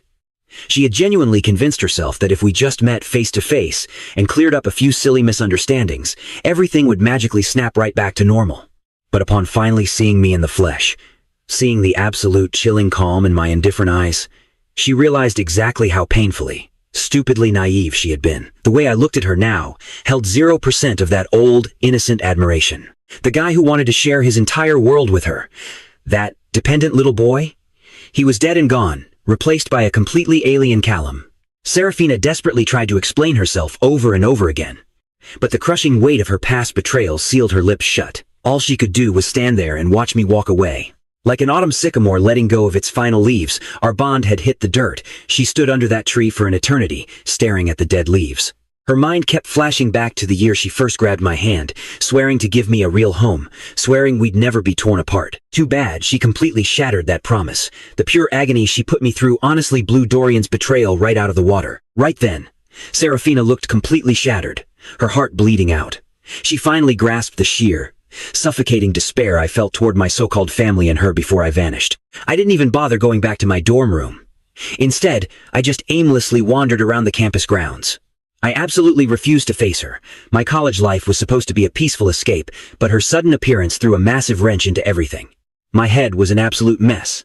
I subconsciously dragged myself to the library, stared blankly at the locked doors, and slumped onto the steps, shivering in the freezing moonlight. When I was 10 years old, Seraphina became my guiding light. I spent 7 long years giving her every ounce of my love. But the second I turned 18, she personally nuked every single hope I had left.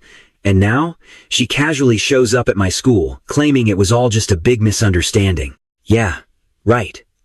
Those traumatizing memories were still looping in my brain like a horror movie on repeat. I honestly didn't know if I could ever believe a word out of her mouth again. Seeing her made one thing painfully obvious. I thought I had buried my feelings, but my chest still physically ached. I clearly hadn't moved on completely. Just then, a pair of slender legs stepped into my line of sight, glowing softly under the pale moonlight. I slowly raised my head and locked eyes with Elowen. She quietly sat right down next to me, and we just stared up at the endless night sky together. "Spill it. You'll feel a lot better," she whispered. I literally had a mountain of heavy baggage in my chest and absolutely no one to unload it on. Bottling up all that toxic pain for years had nearly driven me insane. Even though Elo and I weren't super tight, her quiet presence gave me this bizarre, incredibly grounding sense of security. So, sitting there under the moonlight, I laid it all out. Toxic parents, a backstabbing fiancé, and the shattered shell of a human being they left behind. My voice was terrifyingly flat, almost like I was narrating some random stranger's tragic life. Elo just rested her chin in her hands, absorbing every word in perfect silence. I spoke without flinching, and she listened without judging. Time practically froze. "Do you still love her?" After I finished unloading my soul, Elowen tilted her head, a spark of curiosity flashing in her eyes. Her calm voice couldn't hide a tiny, undeniable sliver of panic. I honestly thought that question would absolutely wreck me. I expected to choke on the words, but for some bizarre reason, the truth hit me in a microsecond. "Not anymore," I breathed out. Truly, not anymore.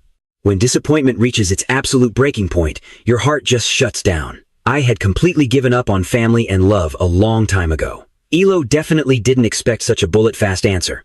She froze up for a solid minute. Then, a breathtaking smile bloomed on her face like a warm spring breeze. Her bright eyes radiated enough genuine warmth to finally thaw my frozen heart. "I'm not gonna lie. Sitting here with Elowen felt unbelievably right." "Then go tell her," she urged softly.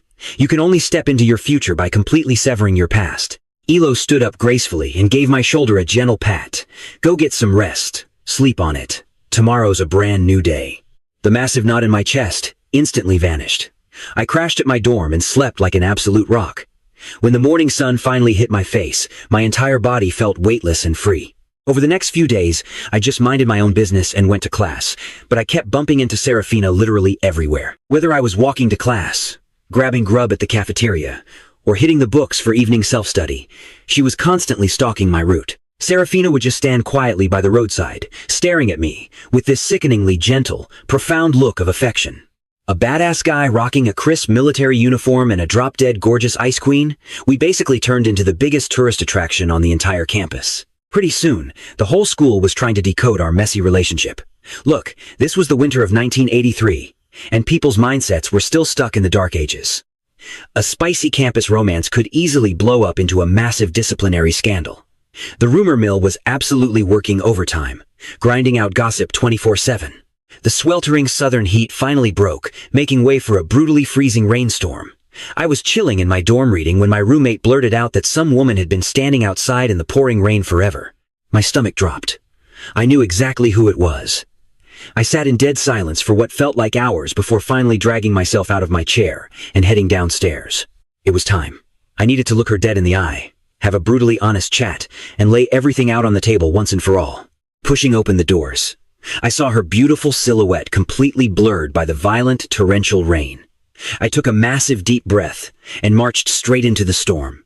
The very first autumn storm of the year carried a vicious, bone-piercing chill.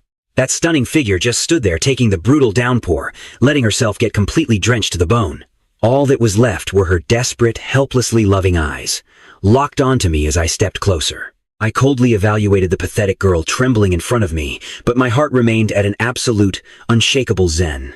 Zero reaction. Back in the day, if Seraphina was even slightly bummed out, I would have literally ripped the moon out of the sky, just to make her smile. And right now, she looked utterly gutted and hopelessly miserable. But my emotions were rock solid. I didn't feel pity, honestly. I felt a sharp twinge of disgust at this ridiculously delayed display of quote-unquote deep affection. To me, this fake remorse was infinitely worse than when she brutally trampled on the pure love I had painstakingly bled out for her all those years. The woman I promised to spend my life with, she completely nuked that future the second she started endlessly playing favorites with another guy. But the moment I killed my emotions, joined the military's decryption unit, and swore to serve my country, boom. Suddenly, she shows up crying about a massive misunderstanding. Honestly, maybe our entire relationship was just one beautifully dressed up mistake. I held my umbrella over her head, reaching out to wipe the freezing raindrops off her cheek. For a split second, that tiny bit of gentleness made her eyes light up like fireworks. But guess what? Not worth it. I just shook my head, cracking a smile of pure, absolute freedom. I looked right past her, locking my eyes on the old sycamore tree in the distance. "Thanks for everything you used to do for me," I told her. "You helped me survive my absolute darkest, coldest winters.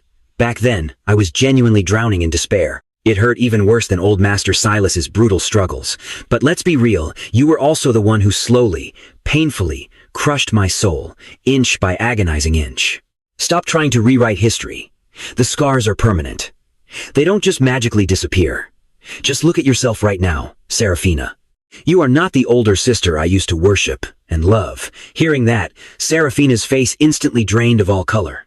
Her pale, purple lips trembled violently. A pathetic, shaky gasp escaped her throat as she desperately shook her head. She wanted to scream that she was still the girl in my heart, that she still loved me. She just couldn't face the truth. But the second she met my dead, icy stare, thousands of words just choked in her throat.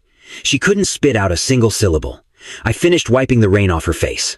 My hands, the same ones that used to hold hers a million times, always radiating warmth, were now giving off an arctic chill that practically froze her bones. I was standing right in front of her, but Seraphina could feel me slipping light years away. She desperately tried to grab onto me, but my words were like rusty nails driving straight into her heart. Her entire world was bleeding out. Her mind flashed back to that exact moment. She forced me into a corner, ganging up on me with my own parents. Thanks to her ruthless betrayal, I had screamed in pure, agonizing despair. She finally remembered the night I fell from the second story. The pain was suffocating. My eyes were literally begging for salvation, and what did I get? A slap to the face, without a second thought. That slap was the executioner's axe to my love. "Callum, I am so sorry," she sobbed. "I took 1 week off. I just have 1 week to see you. I know you hate me right now, so I will just watch you quietly, and then I will leave tomorrow. But please, can you just give me one more chance?" Seraphina wiped her tears, looking at me with desperate anticipation. I didn't even blink. I just stared quietly at the face in front of me. She was crying her absolute eyes out, and I felt nothing. In that exact second, we both realized the harsh truth. Seraphina's body swayed violently, her eyes squeezing shut in pure agony. Seeing her cry didn't even make my heart skip a beat anymore. Game over. I would never love her again. I shoved the umbrella into her hands, spun around, and walked straight back to the dorms. I had finally ripped the Band-Aid all the way off. Good riddance. Dorian had my incredibly biased parents. The four of them could go play happy little family for all I cared. I was just the leftover baggage anyway. From now on, my life belonged to the nation. Zero regrets. This was my choice, my path, my absolute destiny. Romance was dead and buried. It was time for me to light my own way in the dark. Suddenly, Seraphina dropped the umbrella. She lunged forward, desperately wrapping her arms around me from behind. "Callum, please don't leave me." Her voice cracked. I was wrong. I was so wrong. I didn't even bother fighting it. I just let her hug me and slowly closed my eyes. I have no idea how long we stood there, but the rain finally gave up. A razor-sharp moon pierced straight through the heavy clouds. The crisp, freezing moonlight spilled over the sycamore tree by the track. The clouds scattered. The night cleared. Seraphina clinging to my back felt like a glitch paused in time. Finally, she slowly let go, an agonizing, tearing pain ripping through her chest. I just took a step forward, and never looked back. Seraphina collapsed to her knees, sobbing her absolute lungs out on the wet pavement. She knew it right then. She had completely and utterly lost me forever. In that exact moment, she finally tasted the absolute despair I used to choke on. It was the absolute peak of human misery. The kind of crushing pain you remember for a lifetime. She finally got it, and she regretted everything. But too damn bad it was way too late. The trial run was over. Seraphina packed up and left Vanguard Academy. On the day she bailed, she didn't even try to say goodbye. She knew I'd lock her out. She knew my heart was basically a graveyard now. She finally realized just how colossally she had screwed everything up. Fun fact, before she showed up, she actually brought marriage registration forms with her. All I had to do was sign my name, and we'd be legally hitched. But reality hit her like a freight train. Based on my ice-cold attitude? Yeah, forget the wedding bells. We couldn't even go back to being basic acquaintances. My heart had been stomped into dust, and I couldn't find a single excuse to forgive her. She was the one who personally shoved me away, happily dumping salt on my open wounds during my darkest, most helpless nights. Now, the karma was real. She finally felt the agonizing burn of despair. Pro tip: if you genuinely love someone, sometimes you just have to leave them the hell alone. But of course, Seraphina wasn't going to give up on me that easily. She was about to use her own extreme methods to try and atone for her sins. She tried using her actions to make up for the past, desperately trying to prove she was still that sweet neighborhood girl who used to hold my hand and make the world feel a little less lonely. But the day I finally walked away, the sky was just as gloomy as my mood. Sitting quietly on the train heading back, watching the city slowly shrink into the distance, Seraphina tightly closed her eyes. When they snapped open again, a razor-sharp, dangerous glint flashed in them. Every single person who ever bullied me was going to pay the ultimate price, and that included herself. Honestly, I had no clue what Seraphina was planning in her head, and frankly, I didn't care one bit. After cutting ties and clearing the air, I dove straight back into the normal student hustle. My entire life boiled down to hardcore studying and brutal physical training. The first half of the year was a lonely, relentless solo grind until Elowen eventually tagged along. Because ever since that fateful night, a fundamental, brutal truth had finally clicked in my brain. You absolutely cannot live your life seeking approval in other people's eyes, and you definitely cannot let yourself be chained down by toxic emotions. Before, I just couldn't wrap my head around it. I was so desperate for my parents' affection and Seraphina's validation, but all that chasing ever did was deeply torture me. So, I completely stopped missing my cold, heavily biased family, because they simply were not worth another second of my time. With that heavy weight off my shoulders, I completely brushed off all the nasty campus gossip and just started hanging out with Elowen. Now, to be clear, there was zero romance going on between us.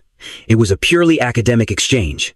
Elowen definitely came from some top-tier, crazy, wealthy family. She was brilliantly smart, knowing so much about the world, and she could easily get her hands on the absolute latest study materials.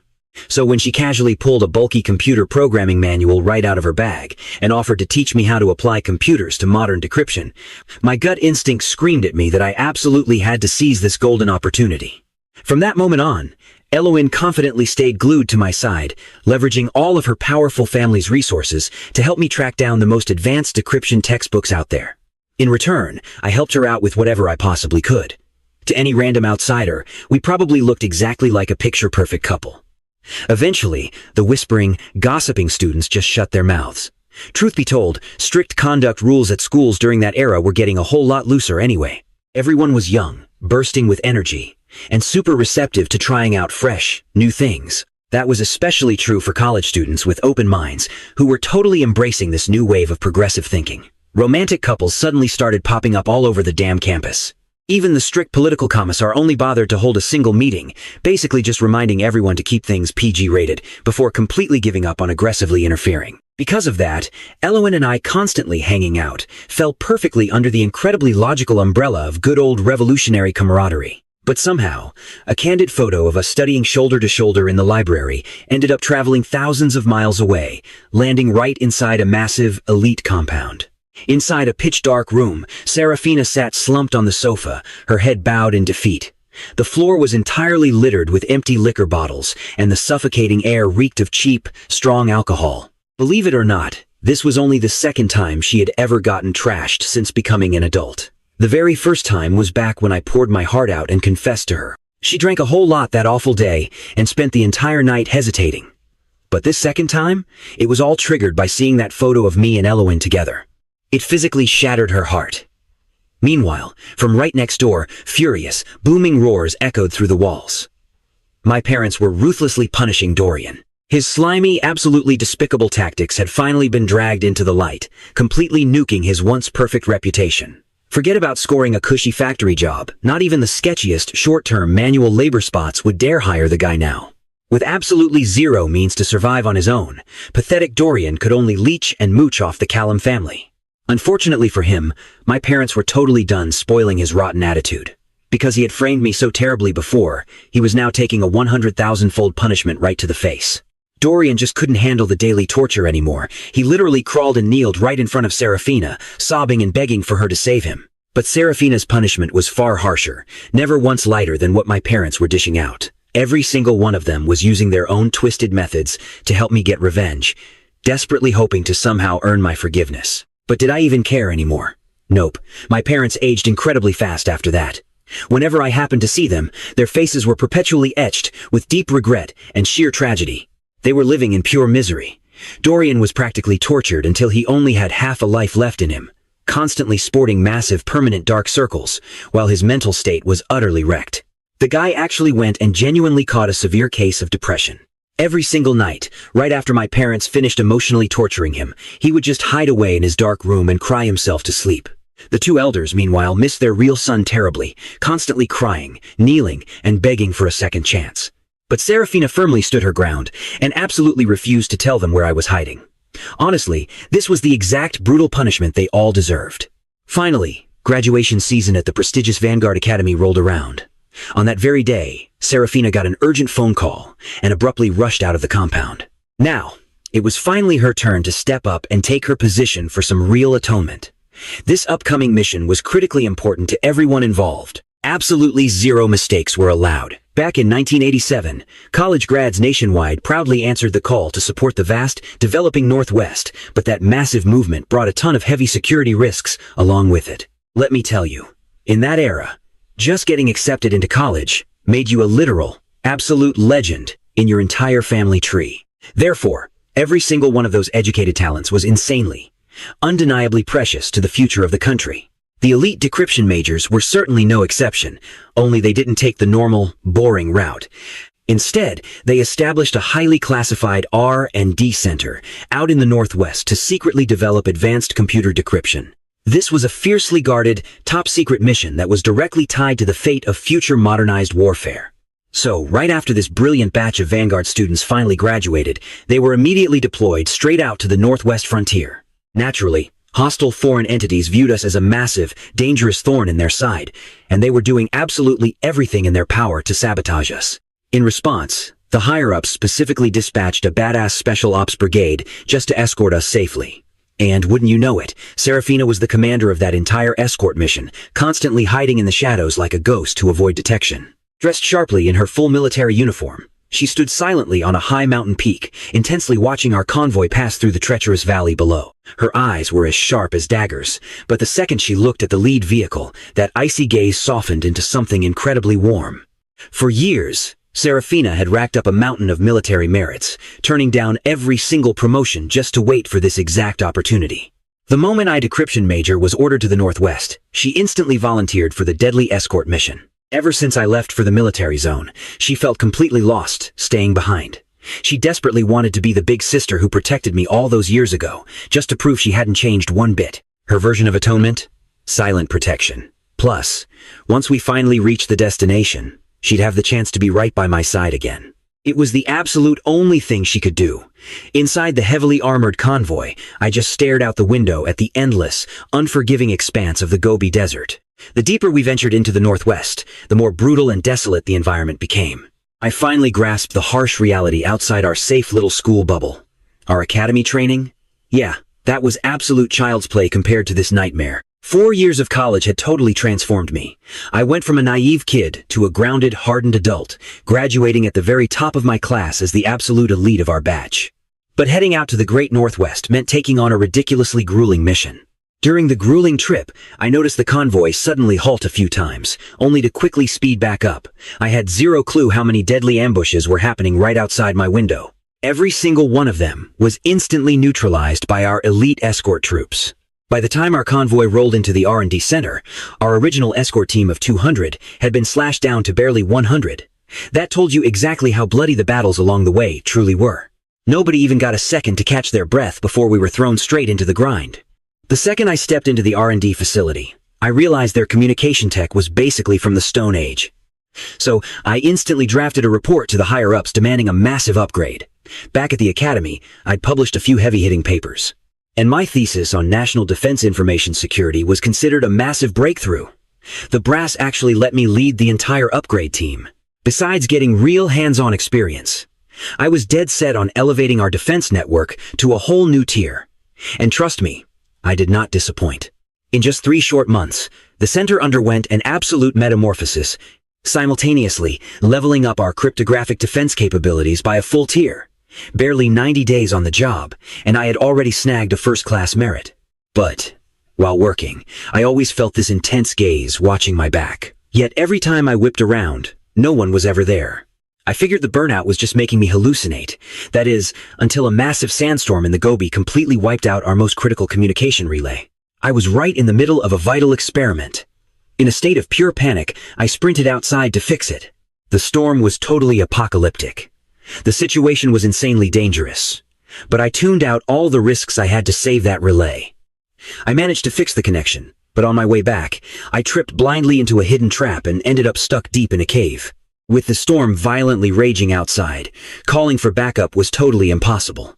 I was trapped down there in the pitch black for 3 agonizing days. Just as I was hovering on the edge of death, my vision blurring to black, I thought I saw a blazing beam of light.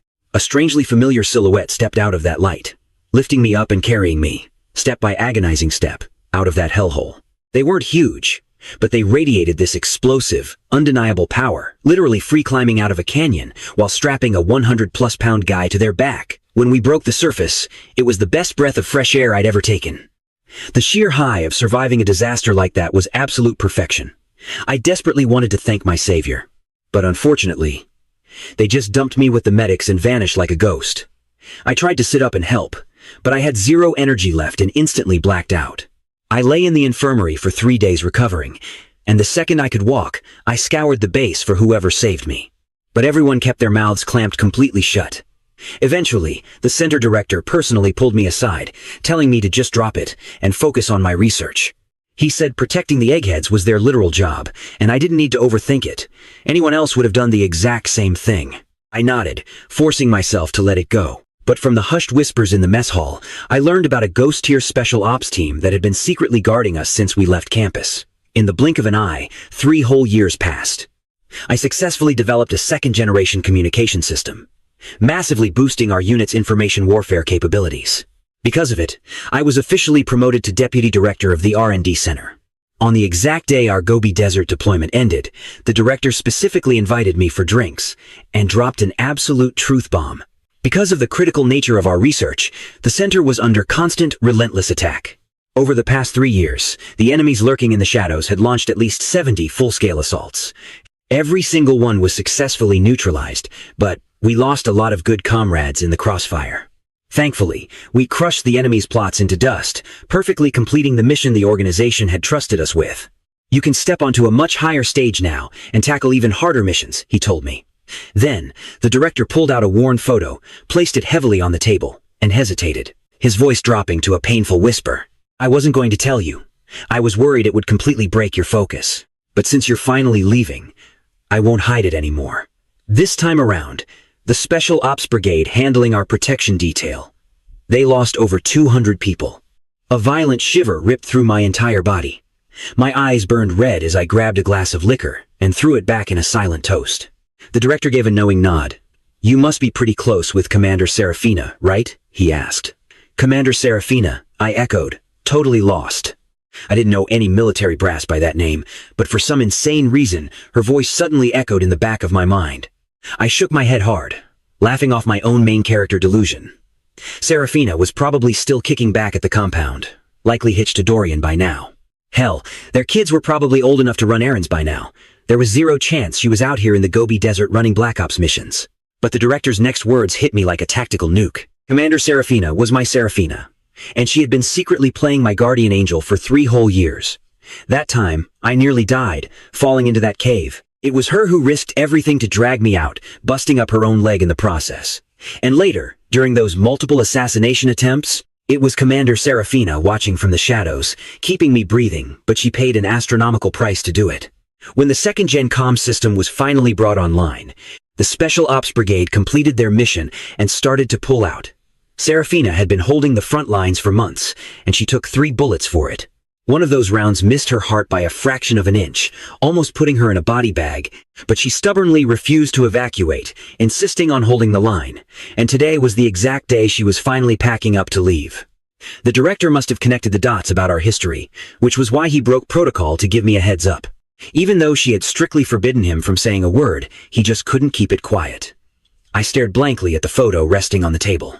It was a picture of me and Elowen sitting shoulder to shoulder in the library. Even with Elowen's half violently torn off, I recognized it instantly. Had she seriously been hovering around me this entire time? Then why didn't she show her face once in 3 damn years? A storm of emotions hit me as the director's words echoed in my mind. Over the past 3 years, she caught God knows how many bullets meant for my head, pulled me from the brink of death time and time again, but never claimed an ounce of credit. She didn't even want to see me. She just lurked in the pitch-black shadows, silently acting as my ultimate shield. Suddenly, a memory hit me. I was 10 years old, bawling my eyes out under that old sycamore tree. She had appeared like a literal angel, grabbing my hand and swearing she'd protect me for the rest of my life. I honestly thought Vanguard Academy was the last time we'd ever cross paths, but everything she had done left me completely rattled. I was far from being that naive kid anymore, but realizing the hell she went through for me triggered a heavy, suffocating wave of sorrow. I took a ragged breath, snatched the photo, and sprinted out the door. I burst out of the R&D center just in time to see a heavy jeep tearing away in the distance. I screamed at the top of my lungs at the fading taillights, "Seraphina!" No response. I could feel it in my bones that she was in there, so why wouldn't she answer? At that exact moment, inside the retreating jeep, Seraphina watched me sprint out like a madman through the rearview mirror. A flicker of intense heartbreak crossed her usually icy face, but she locked it down instantly. The driver hesitated, quietly asking if they should turn back. Seraphina glanced down at her completely empty left sleeve, squeezed her eyes shut, and whispered, "Drive." To keep me breathing during a brutal firefight, her left arm had been blown clean off. Just like that, the legendary commander was permanently disabled. This time, the higher-ups weren't asking, they slapped her with a hard mandate to pull out and get medical treatment. She had fully intended to stay in the shadows and keep watching my back, but she knew damn well that missing an arm, she'd only be a deadly liability to me. So, she had no choice but to step away.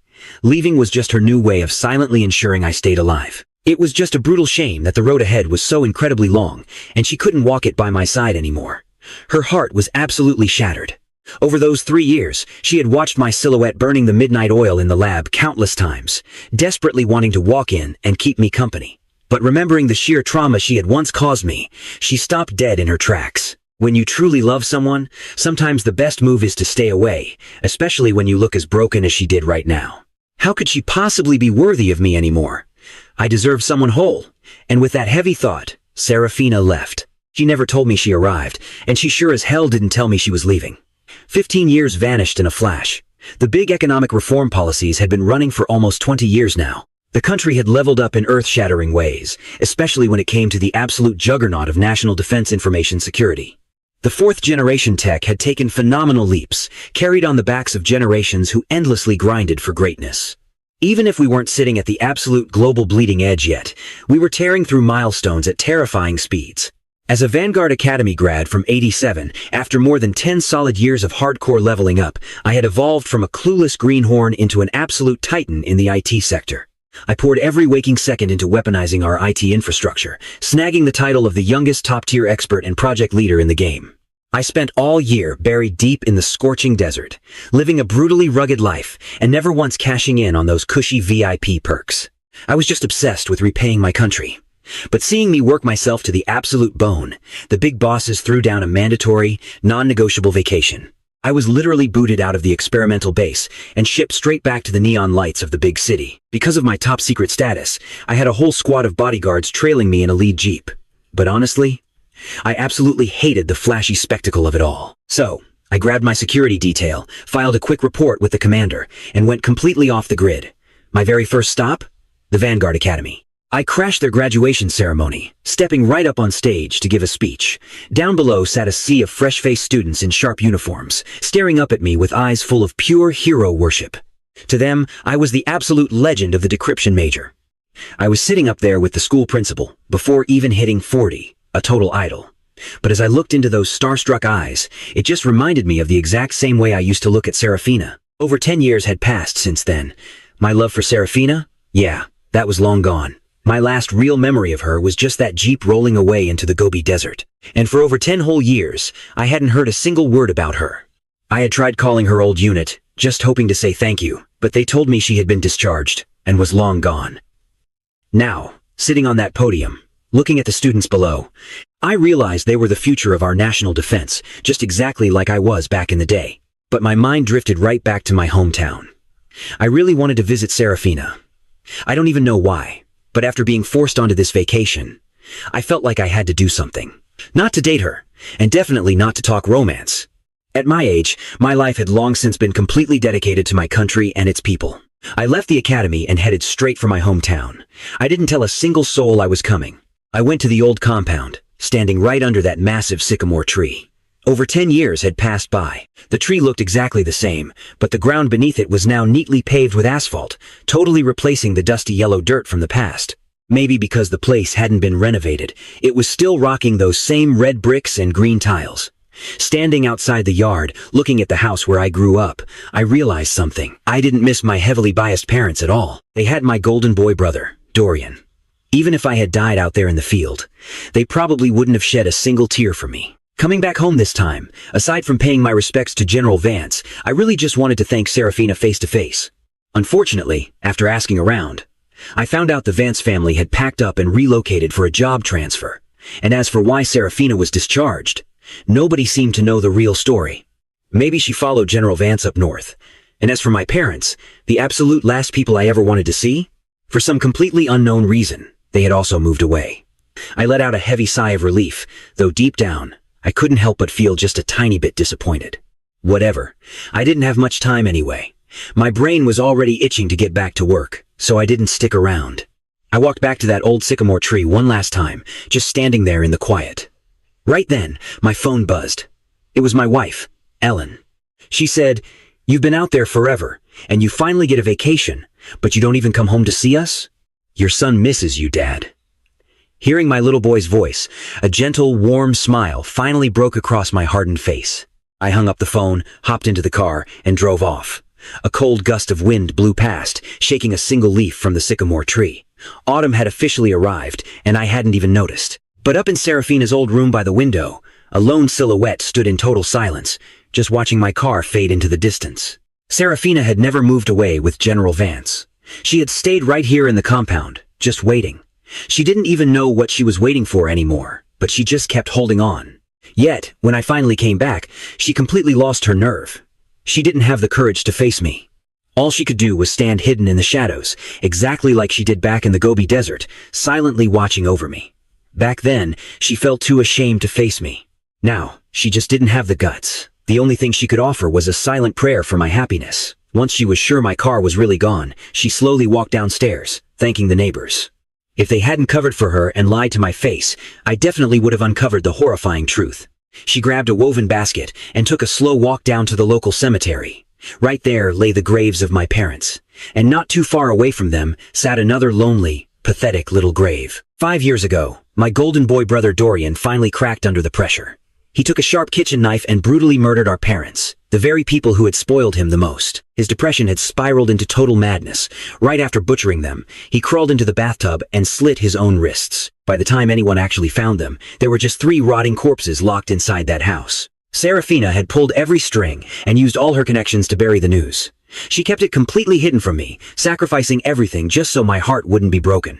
Staring down at my parents' tombstones, Seraphina let out a heavy, sorrowful sigh, glancing up at the gray sky.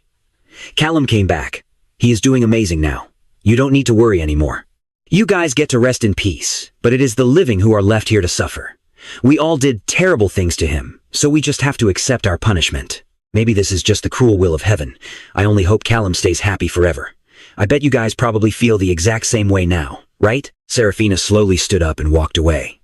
Under the bleeding light of the setting sun, her silhouette dragged out into a long, painfully lonely, and isolated shadow. Her mind flashed back to when she was 17, to the exact moment I nervously confessed my feelings to her. She remembered my youthful face flushed bright red, my eyes full of eager anticipation, burning as intensely as the sun itself. If she had just said yes to me back then, maybe, just maybe, everything would be entirely different. Unfortunately, there are no do-overs in this life. She could only live in an infinite cycle of crushing remorse until her very last breath. Meanwhile, I finally went home. The second I walked through the door, I saw my beautiful wife sitting on the sofa, gently coaxing our little boy to sleep with a sweet lullaby. Her face radiated this absolutely stunning glow of motherhood. Elo and I didn't even get married until we were well over 30. I honestly never expected her to wait for me with such complete and total dedication.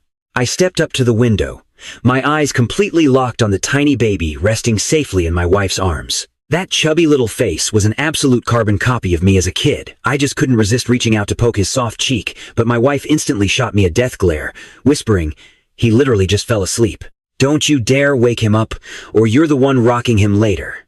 I couldn't help but smile warmly. Let's be real. In this house, I've never had any say anyway.